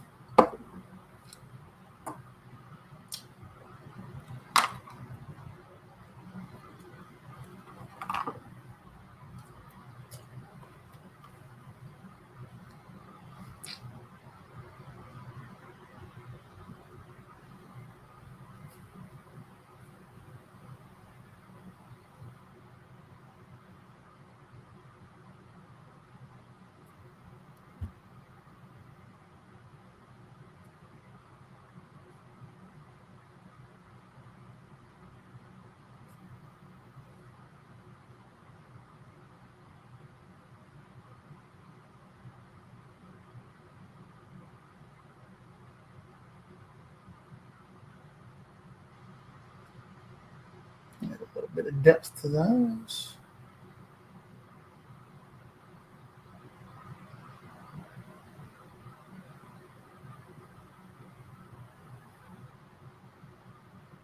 Alrighty.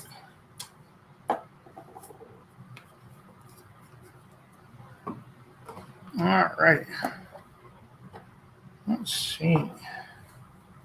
Let's go and highlight those leathers.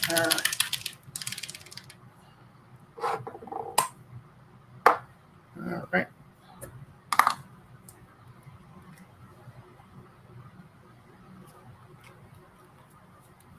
Let's get a little bit of scrag. That's a nice brown for this situation. Oh, that'll work great. Beautiful.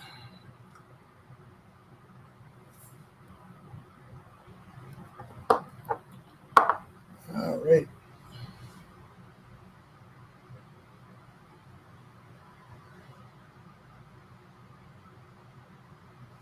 Yeah, a little too thin. So let's just a touch more of that. There we go.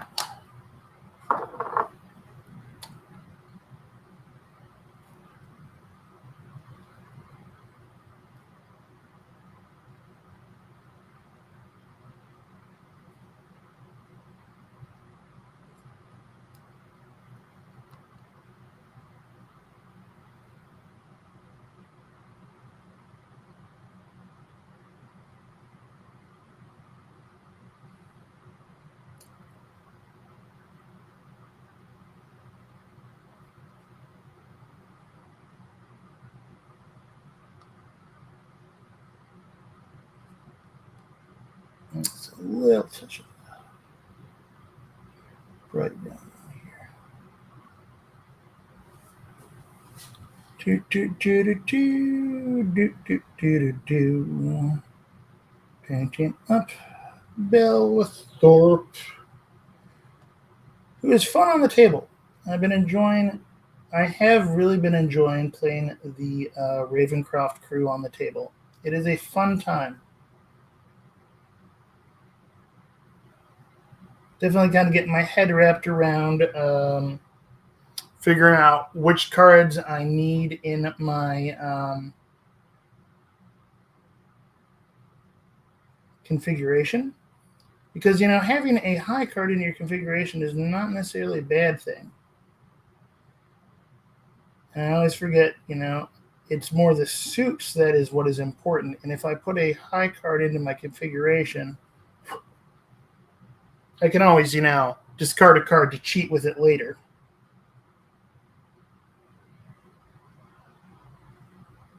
And I forget about that. And so it's more the suit is more important than the number. Plus, if you put a high card in there, you get some, you get a push or shielded from Ravencroft, so that's always handy. Oh yeah, I'm looking forward to seeing what each of the new masters is going to be.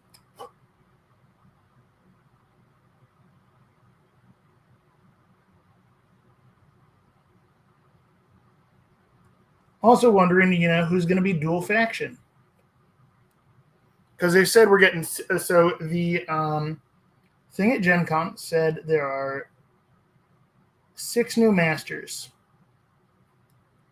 That each faction gets one. No, I mean that each faction will get access to a new master. So that means that there will be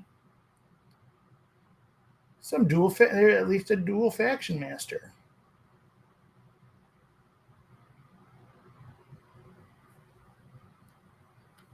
So I'm excited to see who that shall be.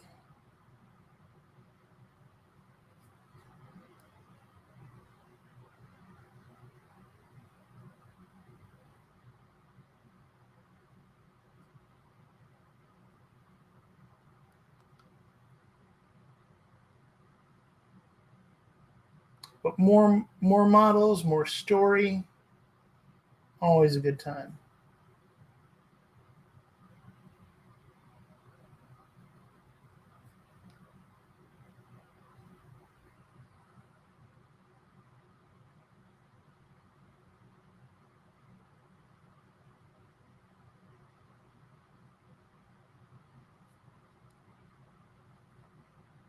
Hey, thanks for following Slowly Denson. How you doing? What are you painting up lately?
But it's always nice when So I was obviously very excited that we got Ravencroft.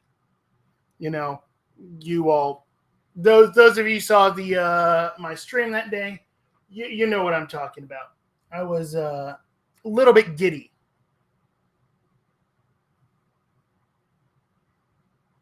Let's go with so what did I used that. Let's go with that for the next one up on the fur trim.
But, I mean, we've definitely seen a few of the teasers out there of who, you know, some of the keywords and stuff.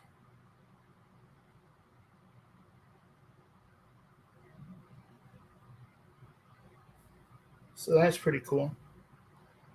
Look, there was, you know, some preview models at Gen Con that were, you know, just sitting there, all unlabeled and stuff.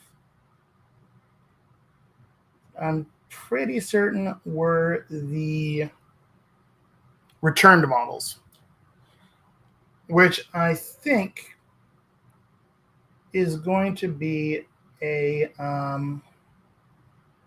dual faction Neverborn and Resurrectionist. Because we've seen that there, so obviously there's return. The first returned keyword model we saw was Barbaros.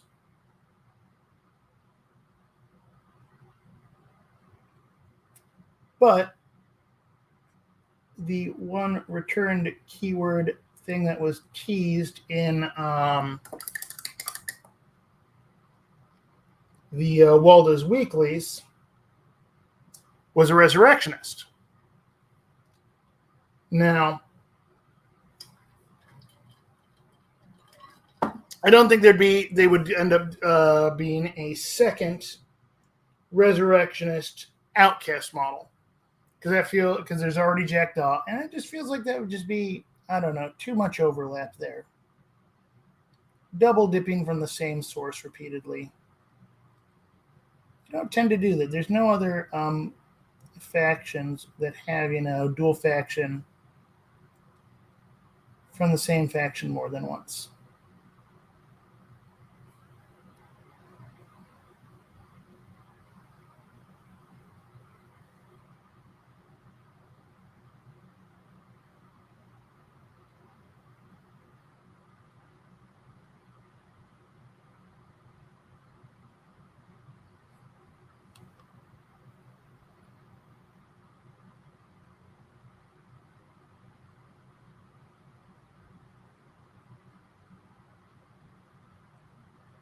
But, you know, hey, we got a raid here. What's up? Thank you, Slowly Denson. Thank you so much for that raid. Awesome. How are you doing today? Thank you so much for the raid. What were you working on? How was your stream today? What's going on? Welcome, welcome, welcome, everyone coming over from Slowly Denson. Were you painting today? I'm assuming that as you're raiding into a paint stream. Oh, which bust?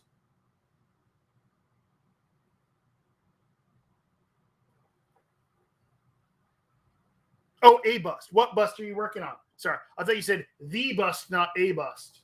There's a couple of new large-scale models from Weird, the Iconics, that I'm very excited to paint. So yes, hello. Welcome, everyone. For those who have not been here before, hello, I am Doug, also known as Guslado, and I am painting... Oh, Viper from the Game Zone.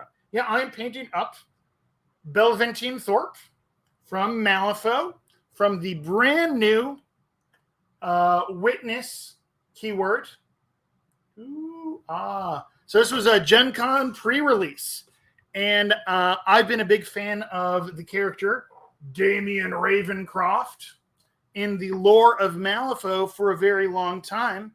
And so I was through the moon when I found out that they were actually finally turning him into a master. So hooray. And so I painted him up last time I streamed. And I'm painting up his henchman, the former Witchling handler, Bellaventine Thorpe. So I'm just kind of moving along here, about to get going on, I think, your skin tones, although I'm going to, let's see, is that not, that's what I'm looking for. Is that, yep, there we go. I am going to do what I like to do, because I got to dot her eyes before I go and do more with her skin there. around.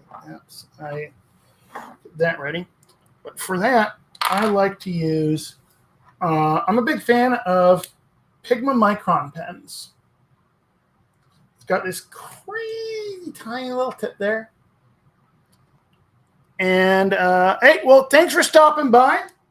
You know, I will. Those who haven't, check out Slowly Denson.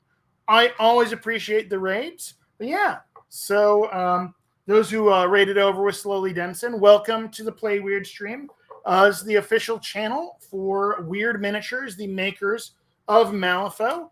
I am one of the team of various painters who come and you know, paint on the stream from time to time. Legendary. Oh my gosh.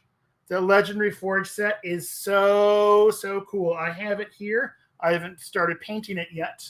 Actually, Viruk was painting one of the, I believe he's still here in chat, but he also is one of the painters for the Play Weird. And he was painting on one of the models from that kit. So, all right. Apologize if I get my shiny noggin onto the camera. That's just what happens when I'm doing something like this.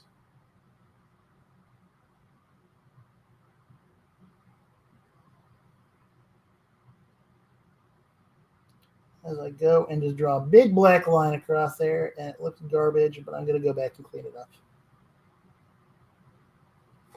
There we go.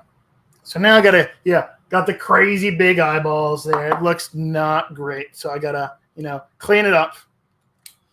But you know what? You got to get, you know, make a mess before you can clean everything up. All right. So let's go. Clean back up around those eyes there.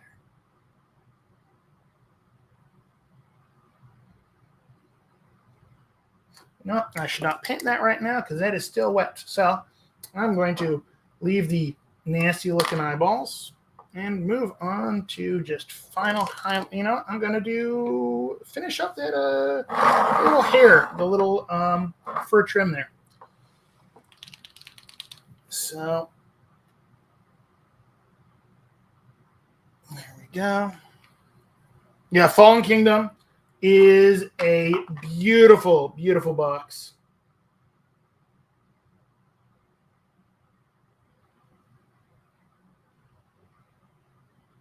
One of the coolest Nightmare boxes that Weird has put out in several years.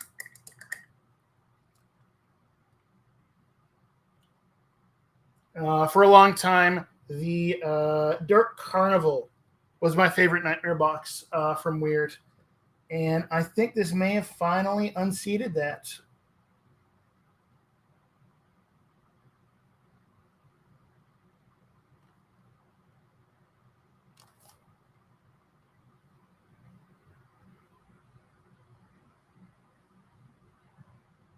But yeah, so anyone who is here for the first time, you know, if you got questions, drop them into chat.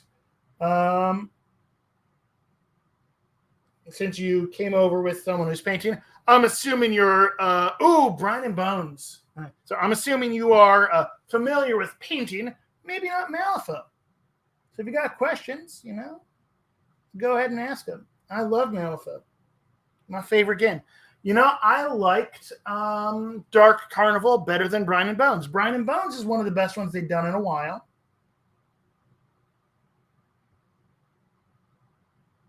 But I think Dark Carnival, I just like Dark Carnival better than Brian and Bones.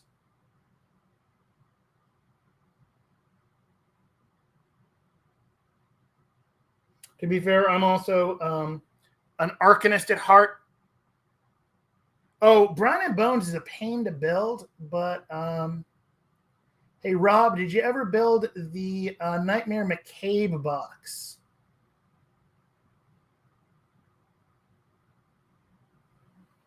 Because that one was even harder. Oh my God, the Insidious Madness.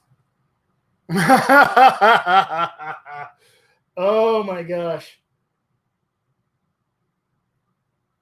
The Insidious Madness were some of the most difficult models. It was some, it felt like I was building a 4-dimensional puzzle.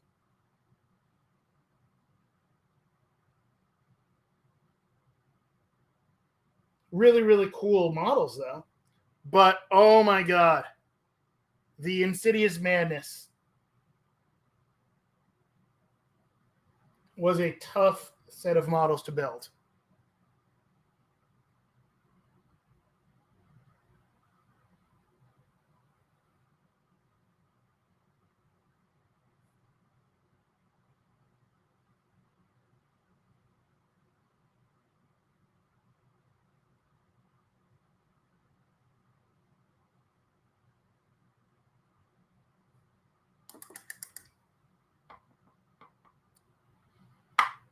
Have you built the Crazy Cat Lady box?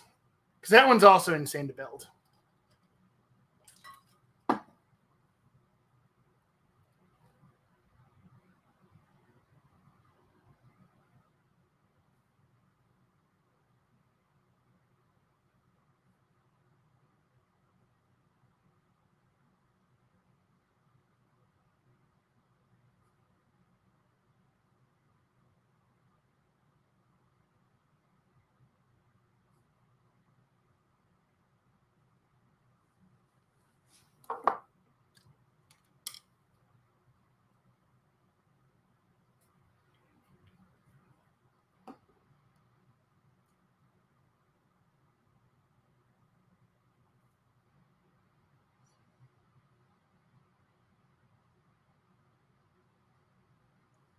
Yeah.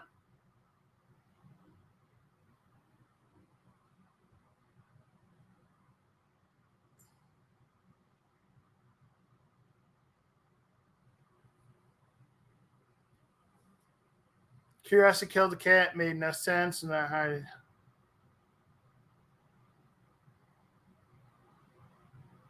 Yeah, so I've actually seen a couple very beautifully painted. I play against a beautifully painted Crazy Cat Lady box on a regular basis. And so with a lot of that, you really have to take the for the Crazy Cat Lady, you really have to do some really nice basing on them for the kitty cats. Because otherwise, they just, they're just swallowed by that base.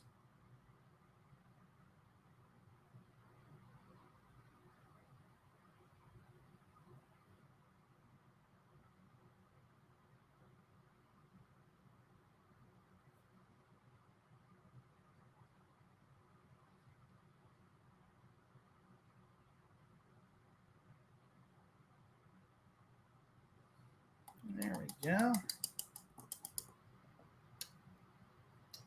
All right, just need to do a little bit of the last little bit to highlight on the coat there. Let's get a little bit of fire red, dash of blood red. And let's get some medium.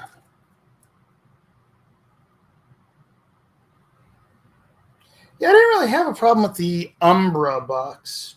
But I mean, by the time I was building the Umbra box, I mean, I'd had a lot more experience building Malifaux models.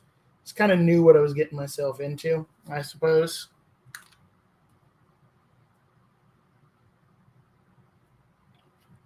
But at least there are the build instructions. When I was building, so the Insidious Madnesses, when I had gotten them at Gen Con pre-release, and their build instructions hadn't been updated yet. Well, I mean, it hadn't been added yet. So, had to figure out how to build those without instructions. Well, okay, it's better, it's more like a guideline. But at least you kind of see, their general region of the body they're supposed to go on, I suppose.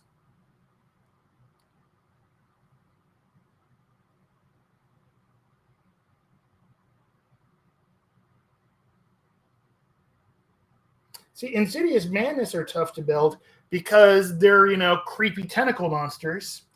And at least with most of the Brine and Bone stuff, yeah, it's like, okay, well, this is where an arm should go. Which arm is it? This is where a leg or head or etc. Insidious Madnesses don't really have anatomy, per se. They're, quite Lovecraftian.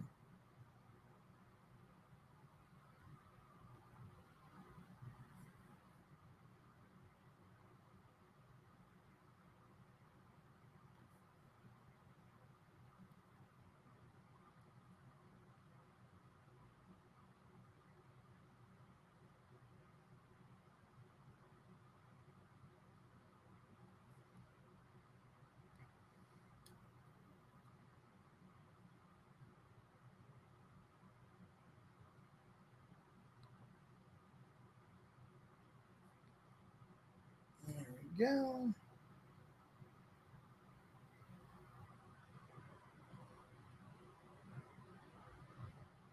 I definitely get thriller vibes off of this coat. I've done some stuff with green stuff. Since I started doing 3D modeling and design, I haven't been sculpting in green stuff as much lately. What are you looking for, Rob?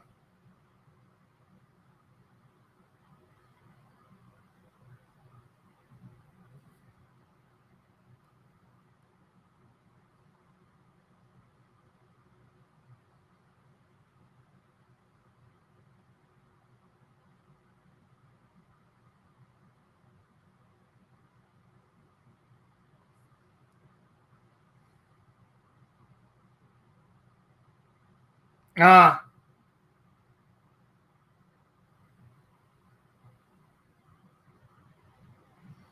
So I think the favorite thing I've ever sculpted in green stuff. So a friend, back in second edition. So the important thing to remember with green stuff, because green stuff is super sticky. You got to lube up. Have a little pot of water there to dip your fingers or your tools into when you're working with the green stuff.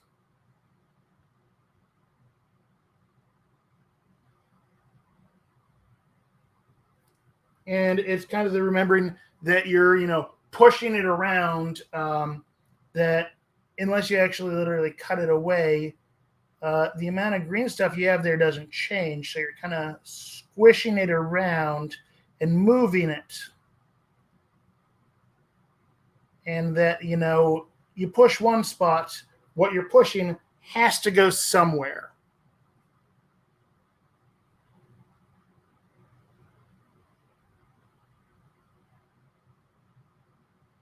Yeah, my favorite thing I sculpted with green stuff. So back at second edition, Abuela Ortega had this delightfully hilarious ability called Shotgun Wedding, where she could take any guild model and make them family.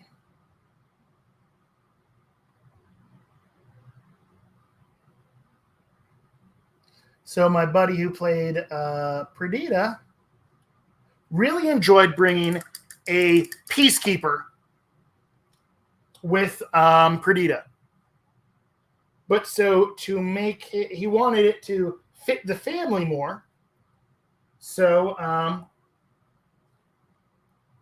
he had an extra abuela. I don't remember why. But so he took the sombrero, asked me to take the sombrero from abuela, put it onto a peacekeeper body, and then sculpt a poncho over it.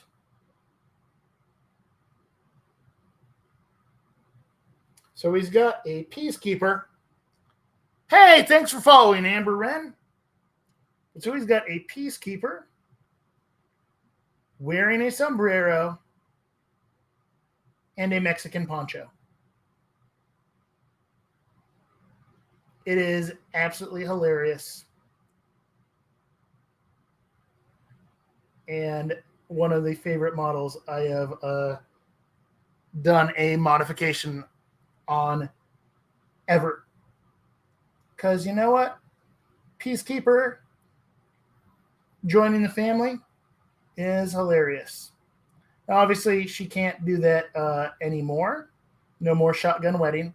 Sorry, Grandma. They got a little bit suspect with, why everyone kept marrying peacekeepers. So, the guild does not allow you to, marry them anymore. But I suppose you can still bring a peacekeeper with Perdita.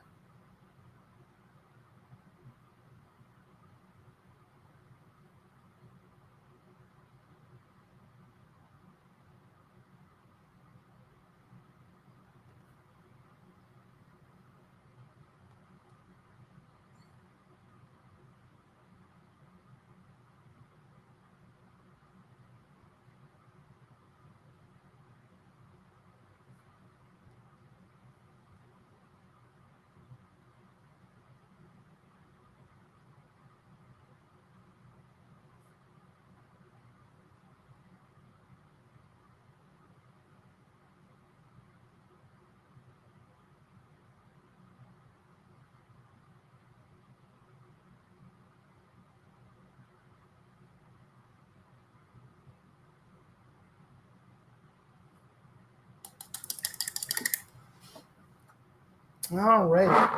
I believe it is time to go back and clean up that face a little bit.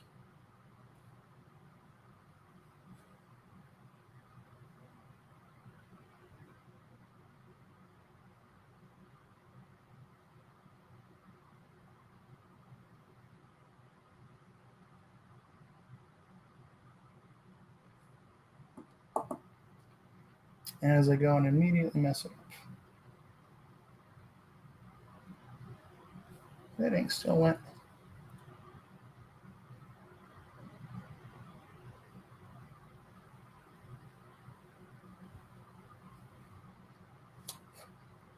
That is one of the problems with the Pigma pens. Yeah, it stays wet. It's staying wet for a good while.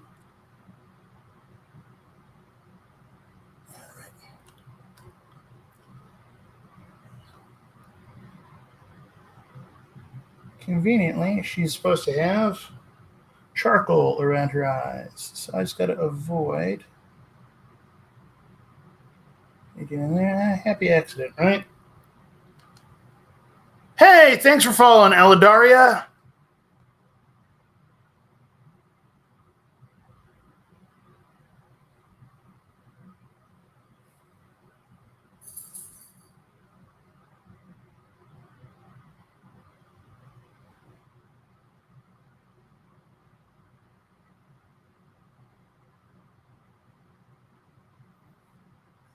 Yep, and she goes. Decided to just pop off my little handle there. All right, let me fix that up. Hey, thanks for stopping in. Pencil Klexer. Pencil Klexer. Thanks for stopping in, Pencil Klexer.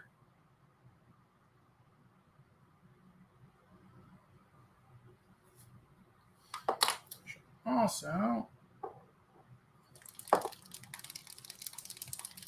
let's grab that.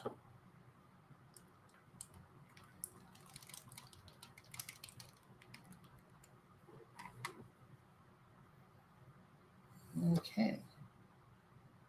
I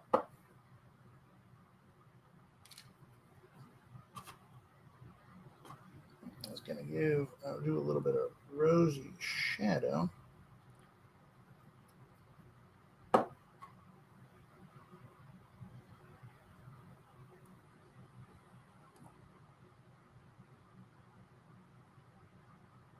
That's just a touch of red in there for her lips.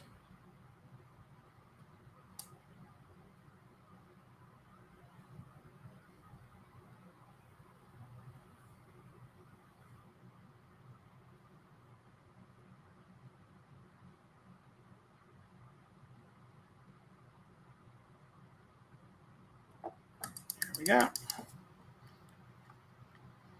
Hey, thanks for stopping in. Hope to see you next time.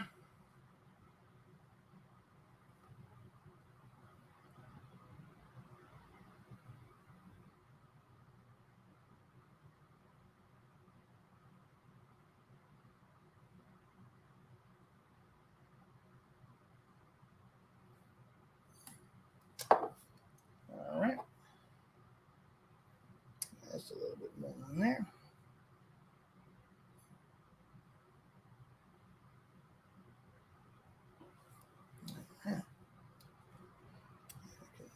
Tap that.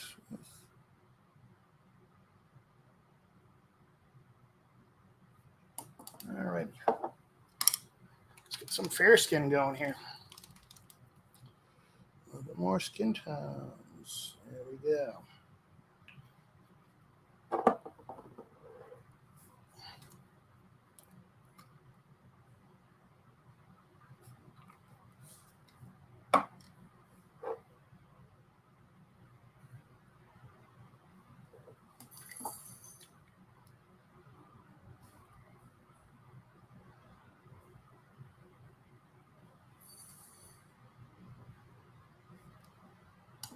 All right.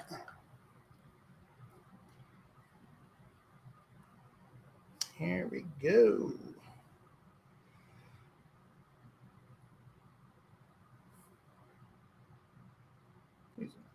All right.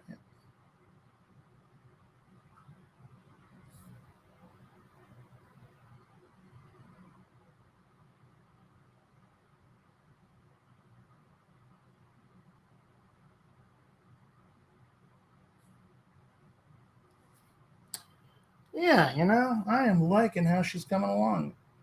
Details are really starting to kind of pop on her here.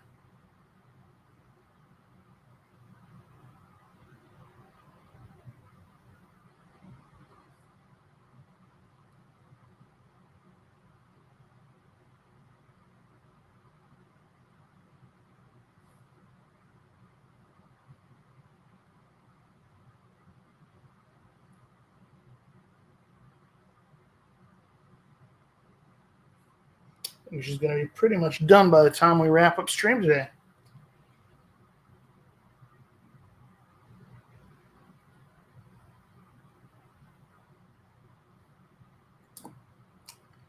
And I keep tapping that side of that pants right there as I paint her skin.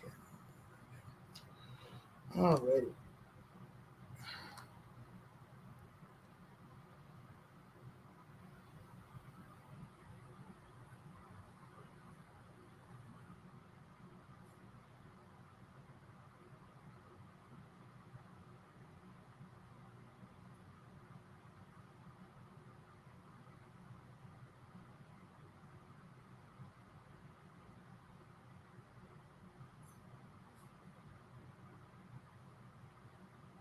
She really does not have all that much in the way of skin tones on her here.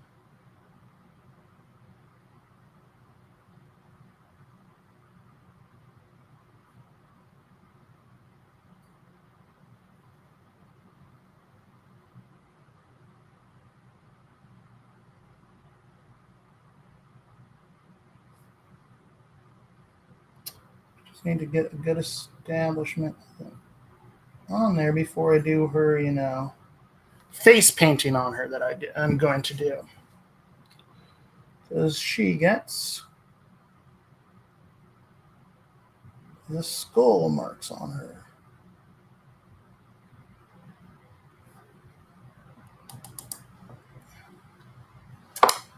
Let's actually go with all the way up to fair highlight.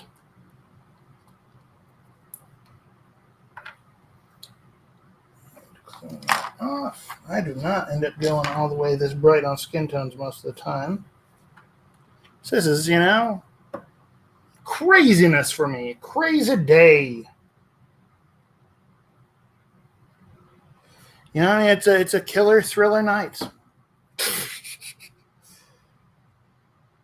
Bringing that back because I'm a ridiculous person. There we go.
There we go.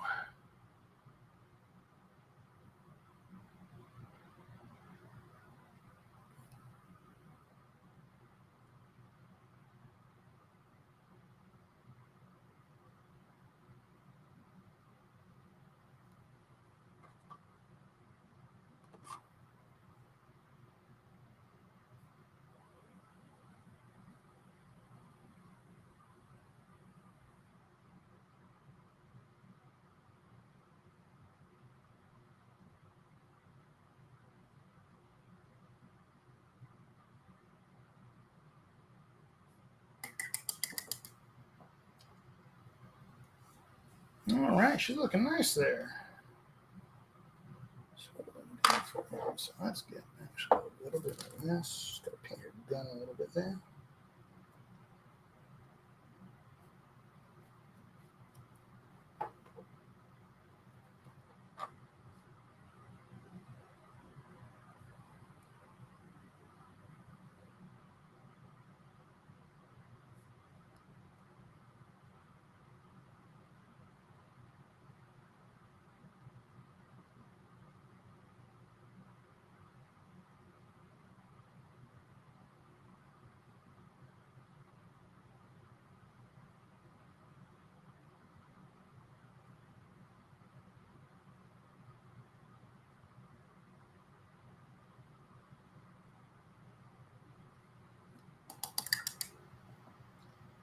All right, that's looking nice.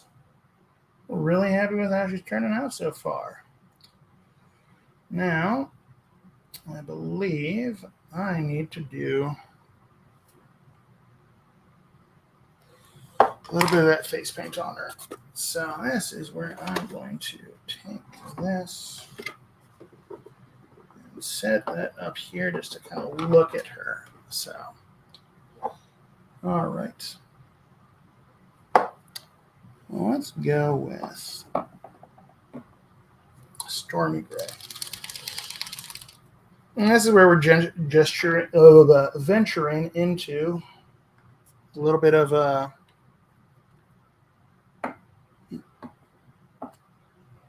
doing some freehand stuff here. Let's grab number 0. Hello, number 0. And start kind of laying that in.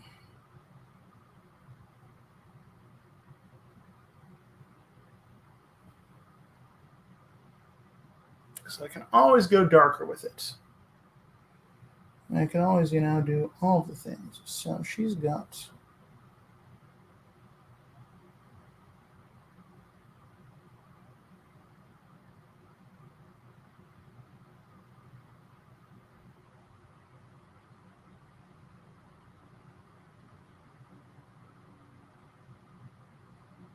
painted on the cheek there. Like for a skull, because she paints a skull on her face, is what the stories say. And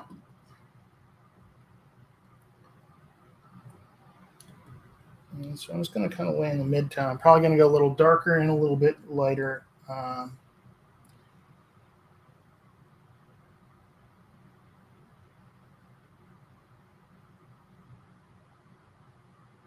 So, get that laid in there. She's does the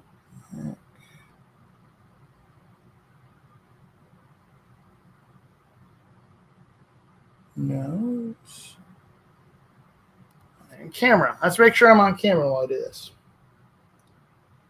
And so my recommendation for if you're going to be doing freehand is have another plan in case your hands are too shaky that day.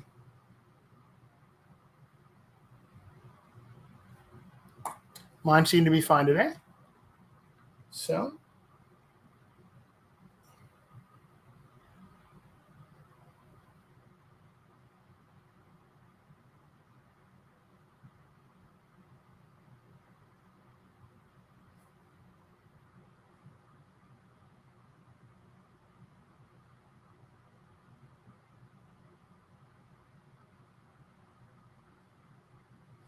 just lay it in slowly.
We'll see how this turns out. All it says you can always just paint back over it.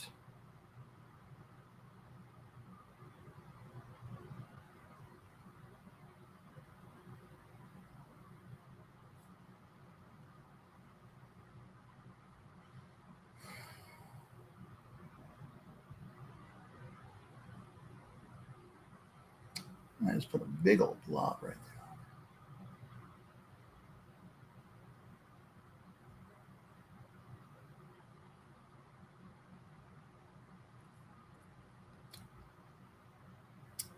So I'm going to go back over.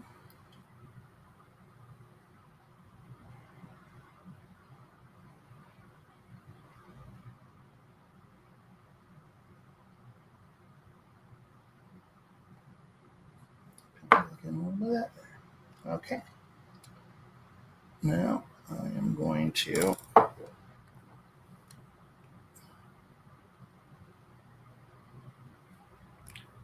over some of this again.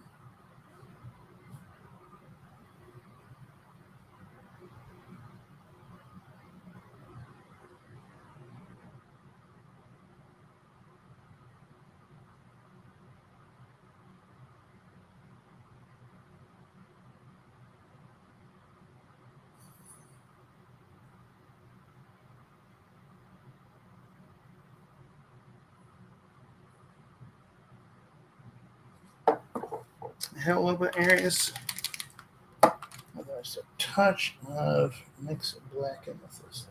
Just a touch. Just a tiny little bit.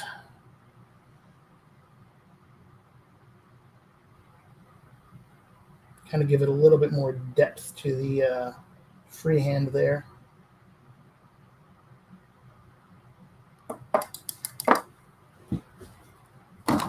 So it's not just flat on the surface there.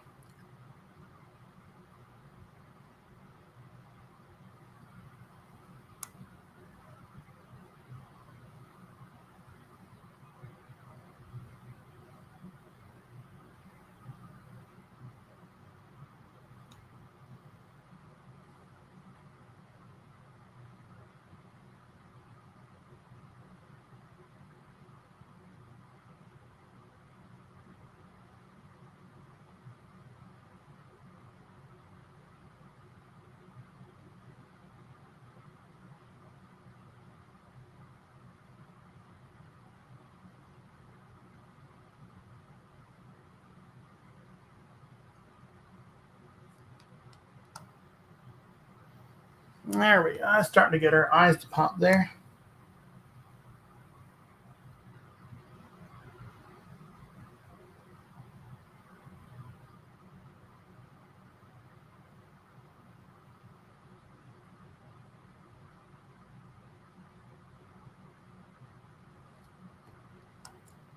Now what I can do is I can go up a brighter gray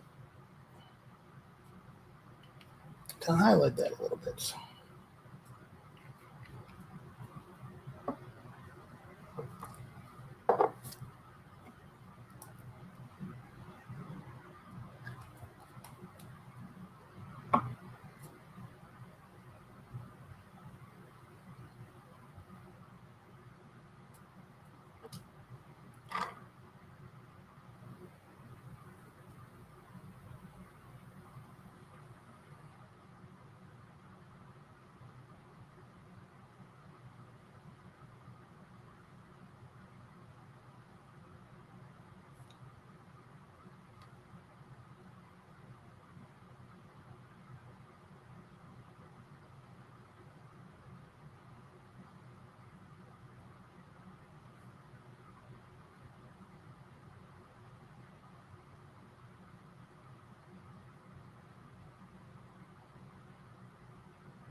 Ooh.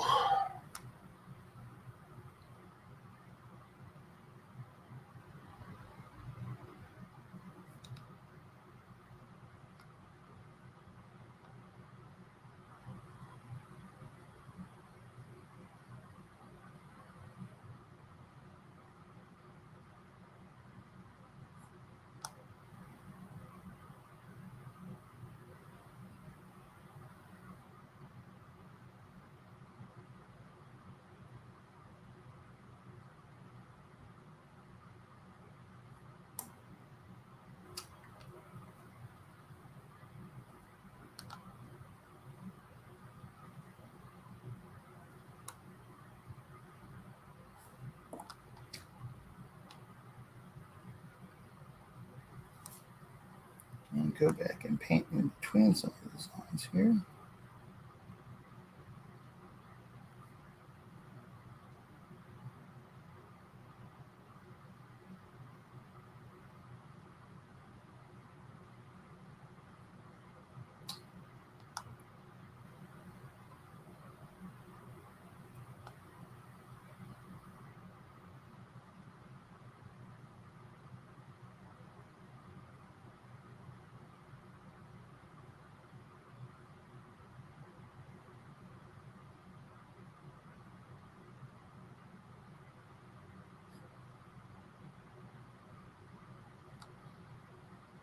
Working that shadow a little bit there.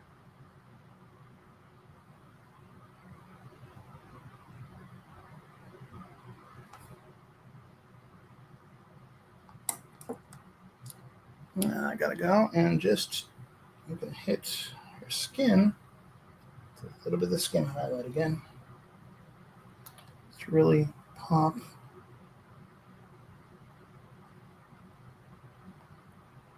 parts that are not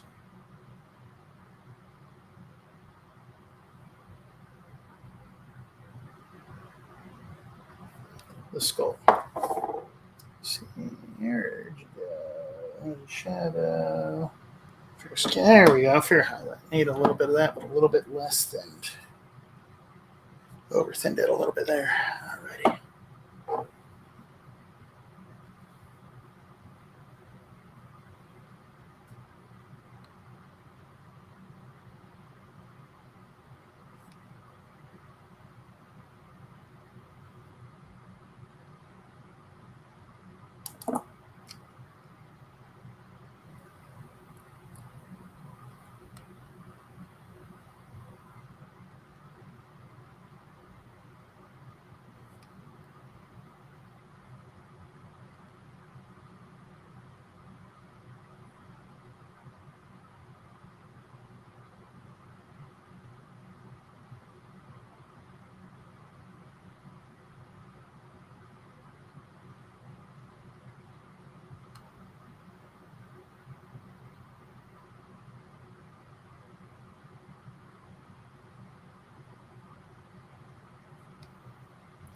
Take a little bit of white, mix it into a fair highlight.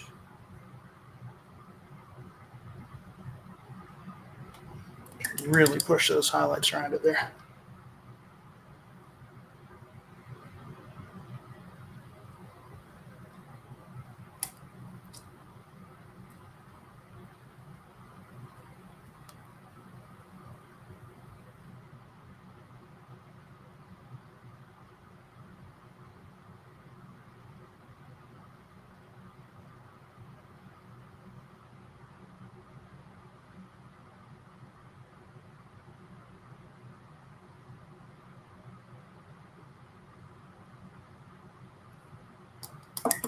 There we go. Her face looks pretty nice.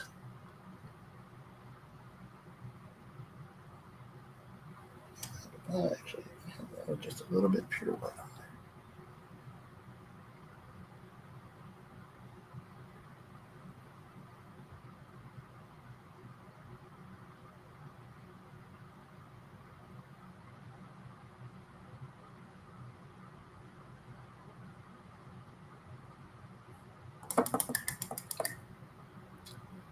There we go. I like how her face looks. That's pretty cool.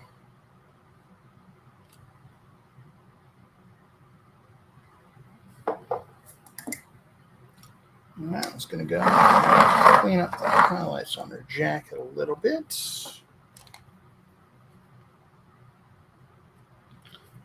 Purify red.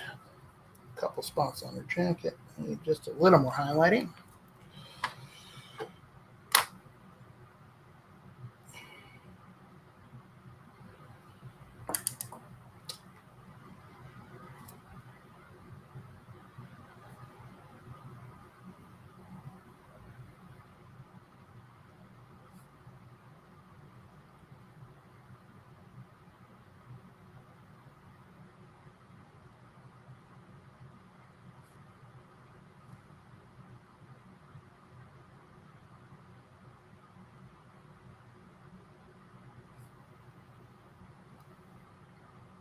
But yeah, you know, I am really digging Bellaventine Thorpe. I think this turned out really, really nicely.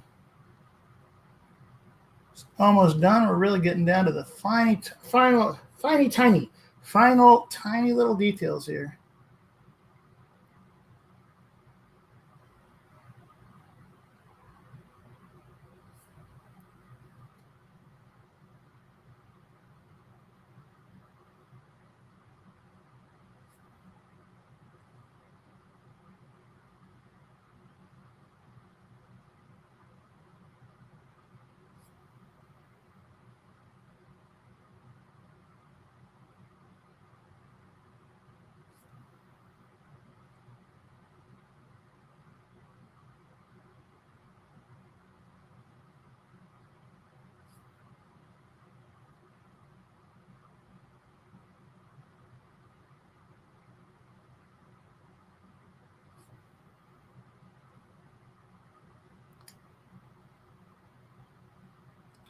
So yeah, good times. I am really excited about this.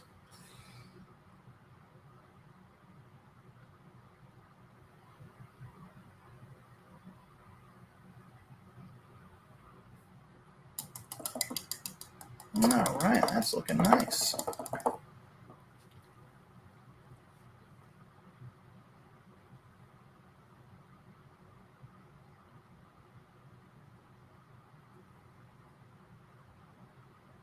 I think I just need to do a tiny little bit of touch up on her hair there. Let's just do just a skosh.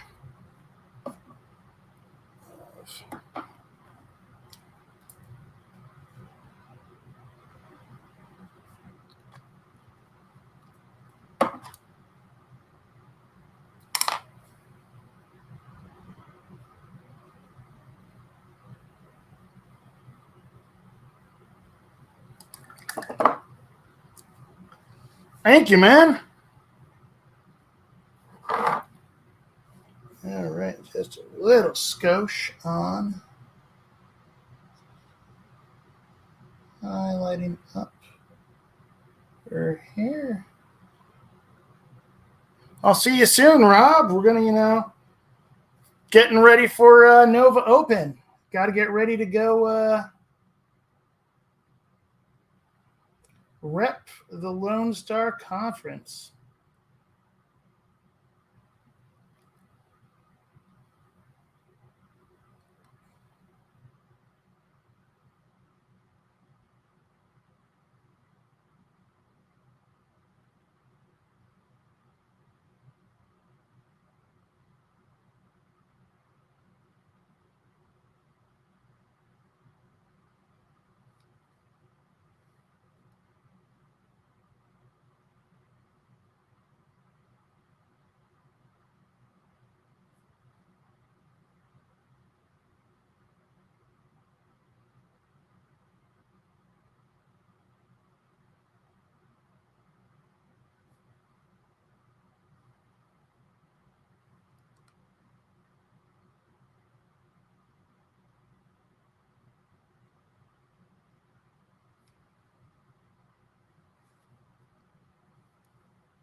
And I think doing this model with the teal highlighted black hair works out really nicely because if you, because she's got her hair in this very severe bun. And if it were done with, nothing but grays, I feel like it would end up making her look, like an old woman.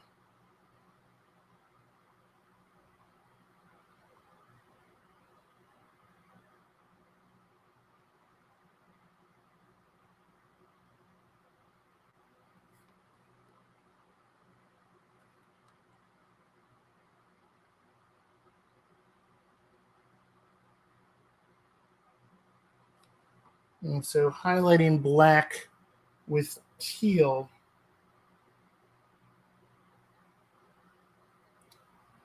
one of my favorite little secrets. Not so much secrets, but favorite little techniques that when I first heard it, I'm like, that sounds crazy.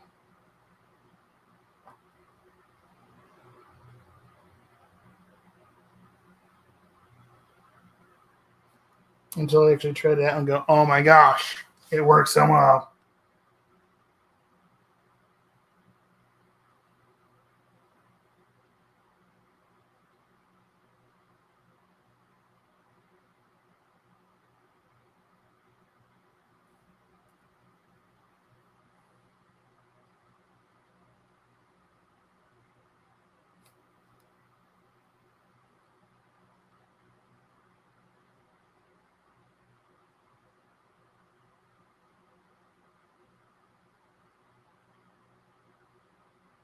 And going and giving it this one.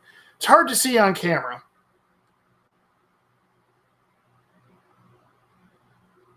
But going and giving it this last little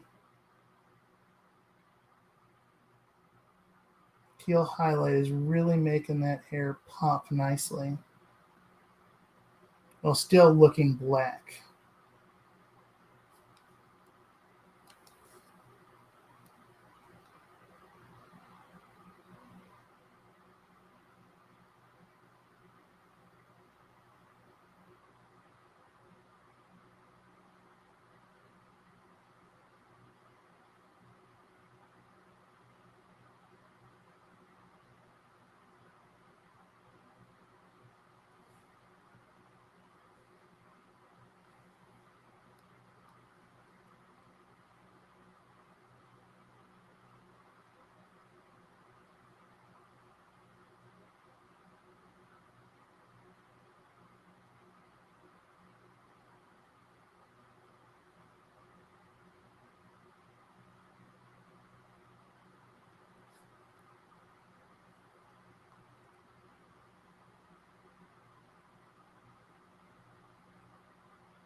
And that is. All right. Well, did we want to give her those pinstripe pants? You know what? Yeah, I'm going to do it. I'm giving her the pinstripe pants. I'm doing it. I'm being crazy. I'm being a crazy nut here. Because she's wearing pinstripe pants in the picture. You know what? That'll be kind of the carry through the crew, I guess. I guess witnesses will witness while wearing pinstripe pants. So I'm going to set aside my wet palette. Give myself a little bit more room here. And going and hitting this with the Pigma Micron pen again. Just make sure the pen is primed up properly. Here we go. Getting all crazy up in here today.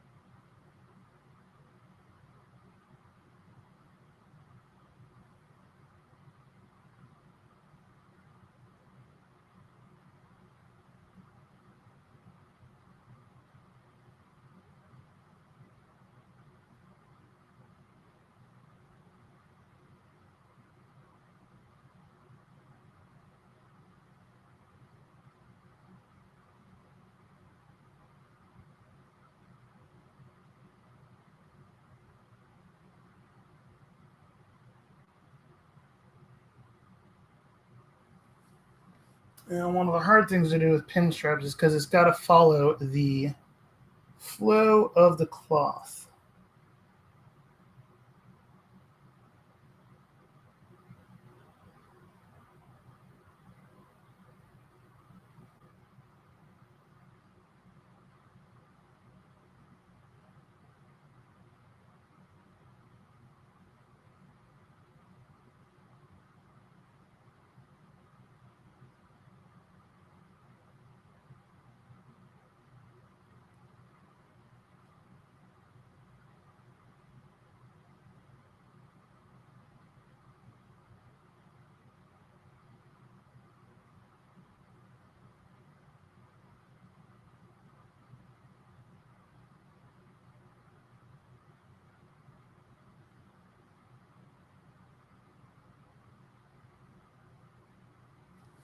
we go. It's looking nice.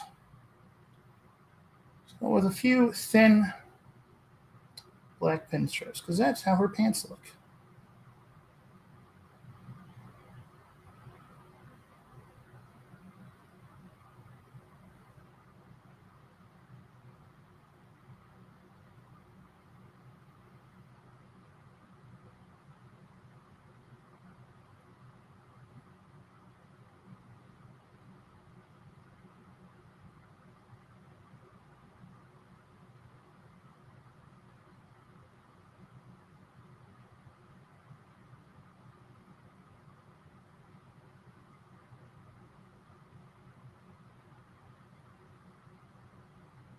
There we go. One goes down into here.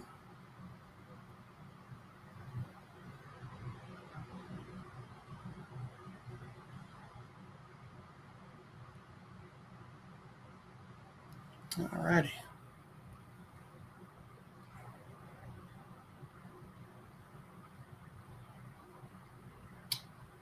I'm going to go back to the front a little bit here.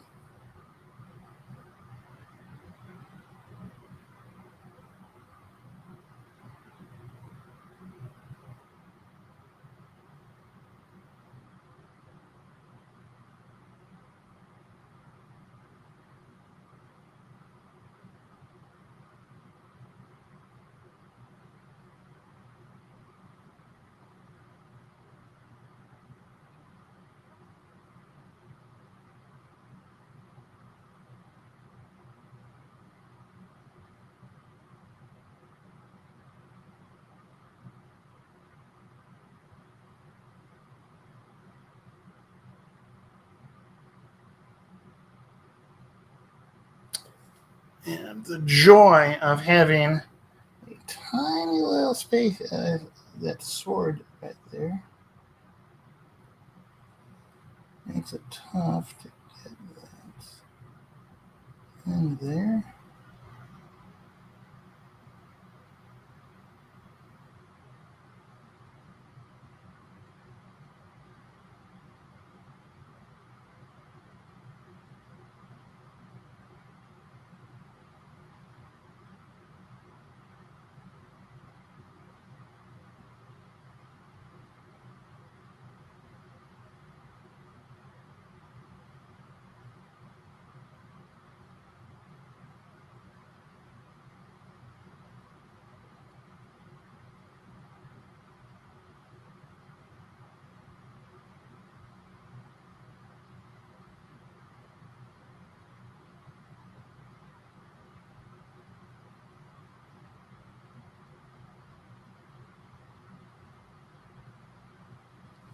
Go, it's looking nice. I'm digging those pin strips on there.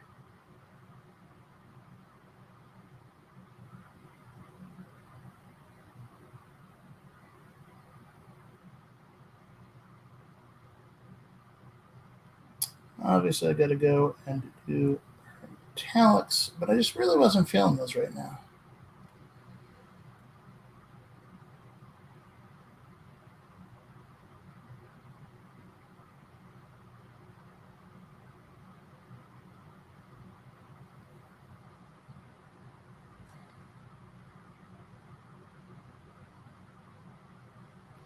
And we're getting late in the day. I figured, hey, do something cool that, leaves a cool lasting impression. And if you haven't tuned in and seen it before, it's our Pigma Micron pens. It's a very, very fine tip permanent marker.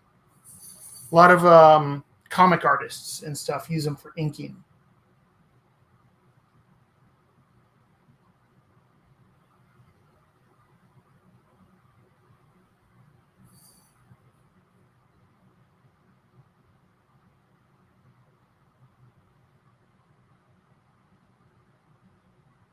I don't remember who recommended to me trying them out for using them for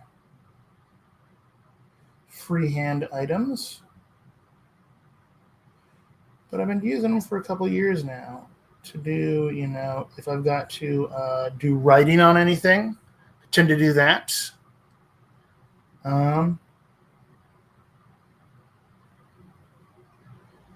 Ooh, that'll be fun. I think, you know what? I think that might be the next model I do. I might dive into the, I think I'm going to do the dabblers next. And I'm going to do the guy who's got the book in his hand. Because then I can do some fun freehand inside that book.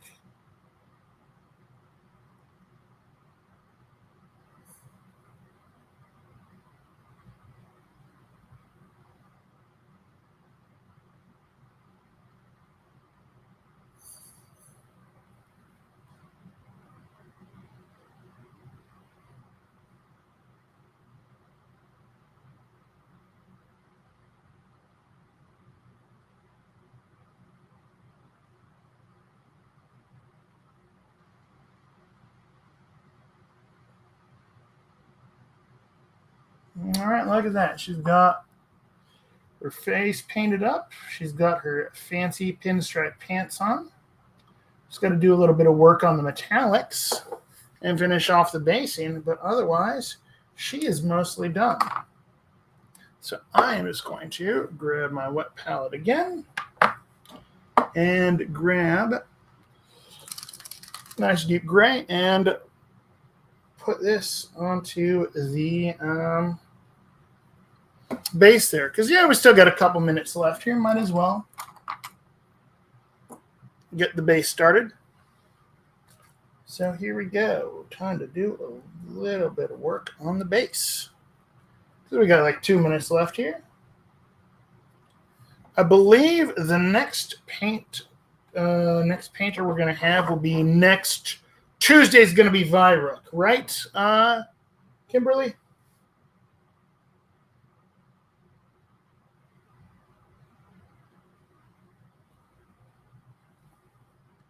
Awesome. Yeah, so he's been painting up one of the nightmare boxes and is looking really, really awesome so far. So make sure you tune in and check that out. And if you're going to be going to Nova Open, make sure you say hi. I'll be there. I'll be there all day long. I mean, for all of tomorrow is the Through the Breach with Ink and Lyre. Oh, that's awesome. I need to make sure I tune in for that. Which that sounds like a grand old time. I haven't tuned in a little while just because, been crazy busy because Gen Con and life and all that. I should be able to tune in tomorrow. There we go. So, that is pretty much done there. So she is more or less finished. I just got to touch up the metallics. And then, she will be done. So thank you all for tuning in. Have a wonderful, wonderful evening, everybody. And stay weird. See you.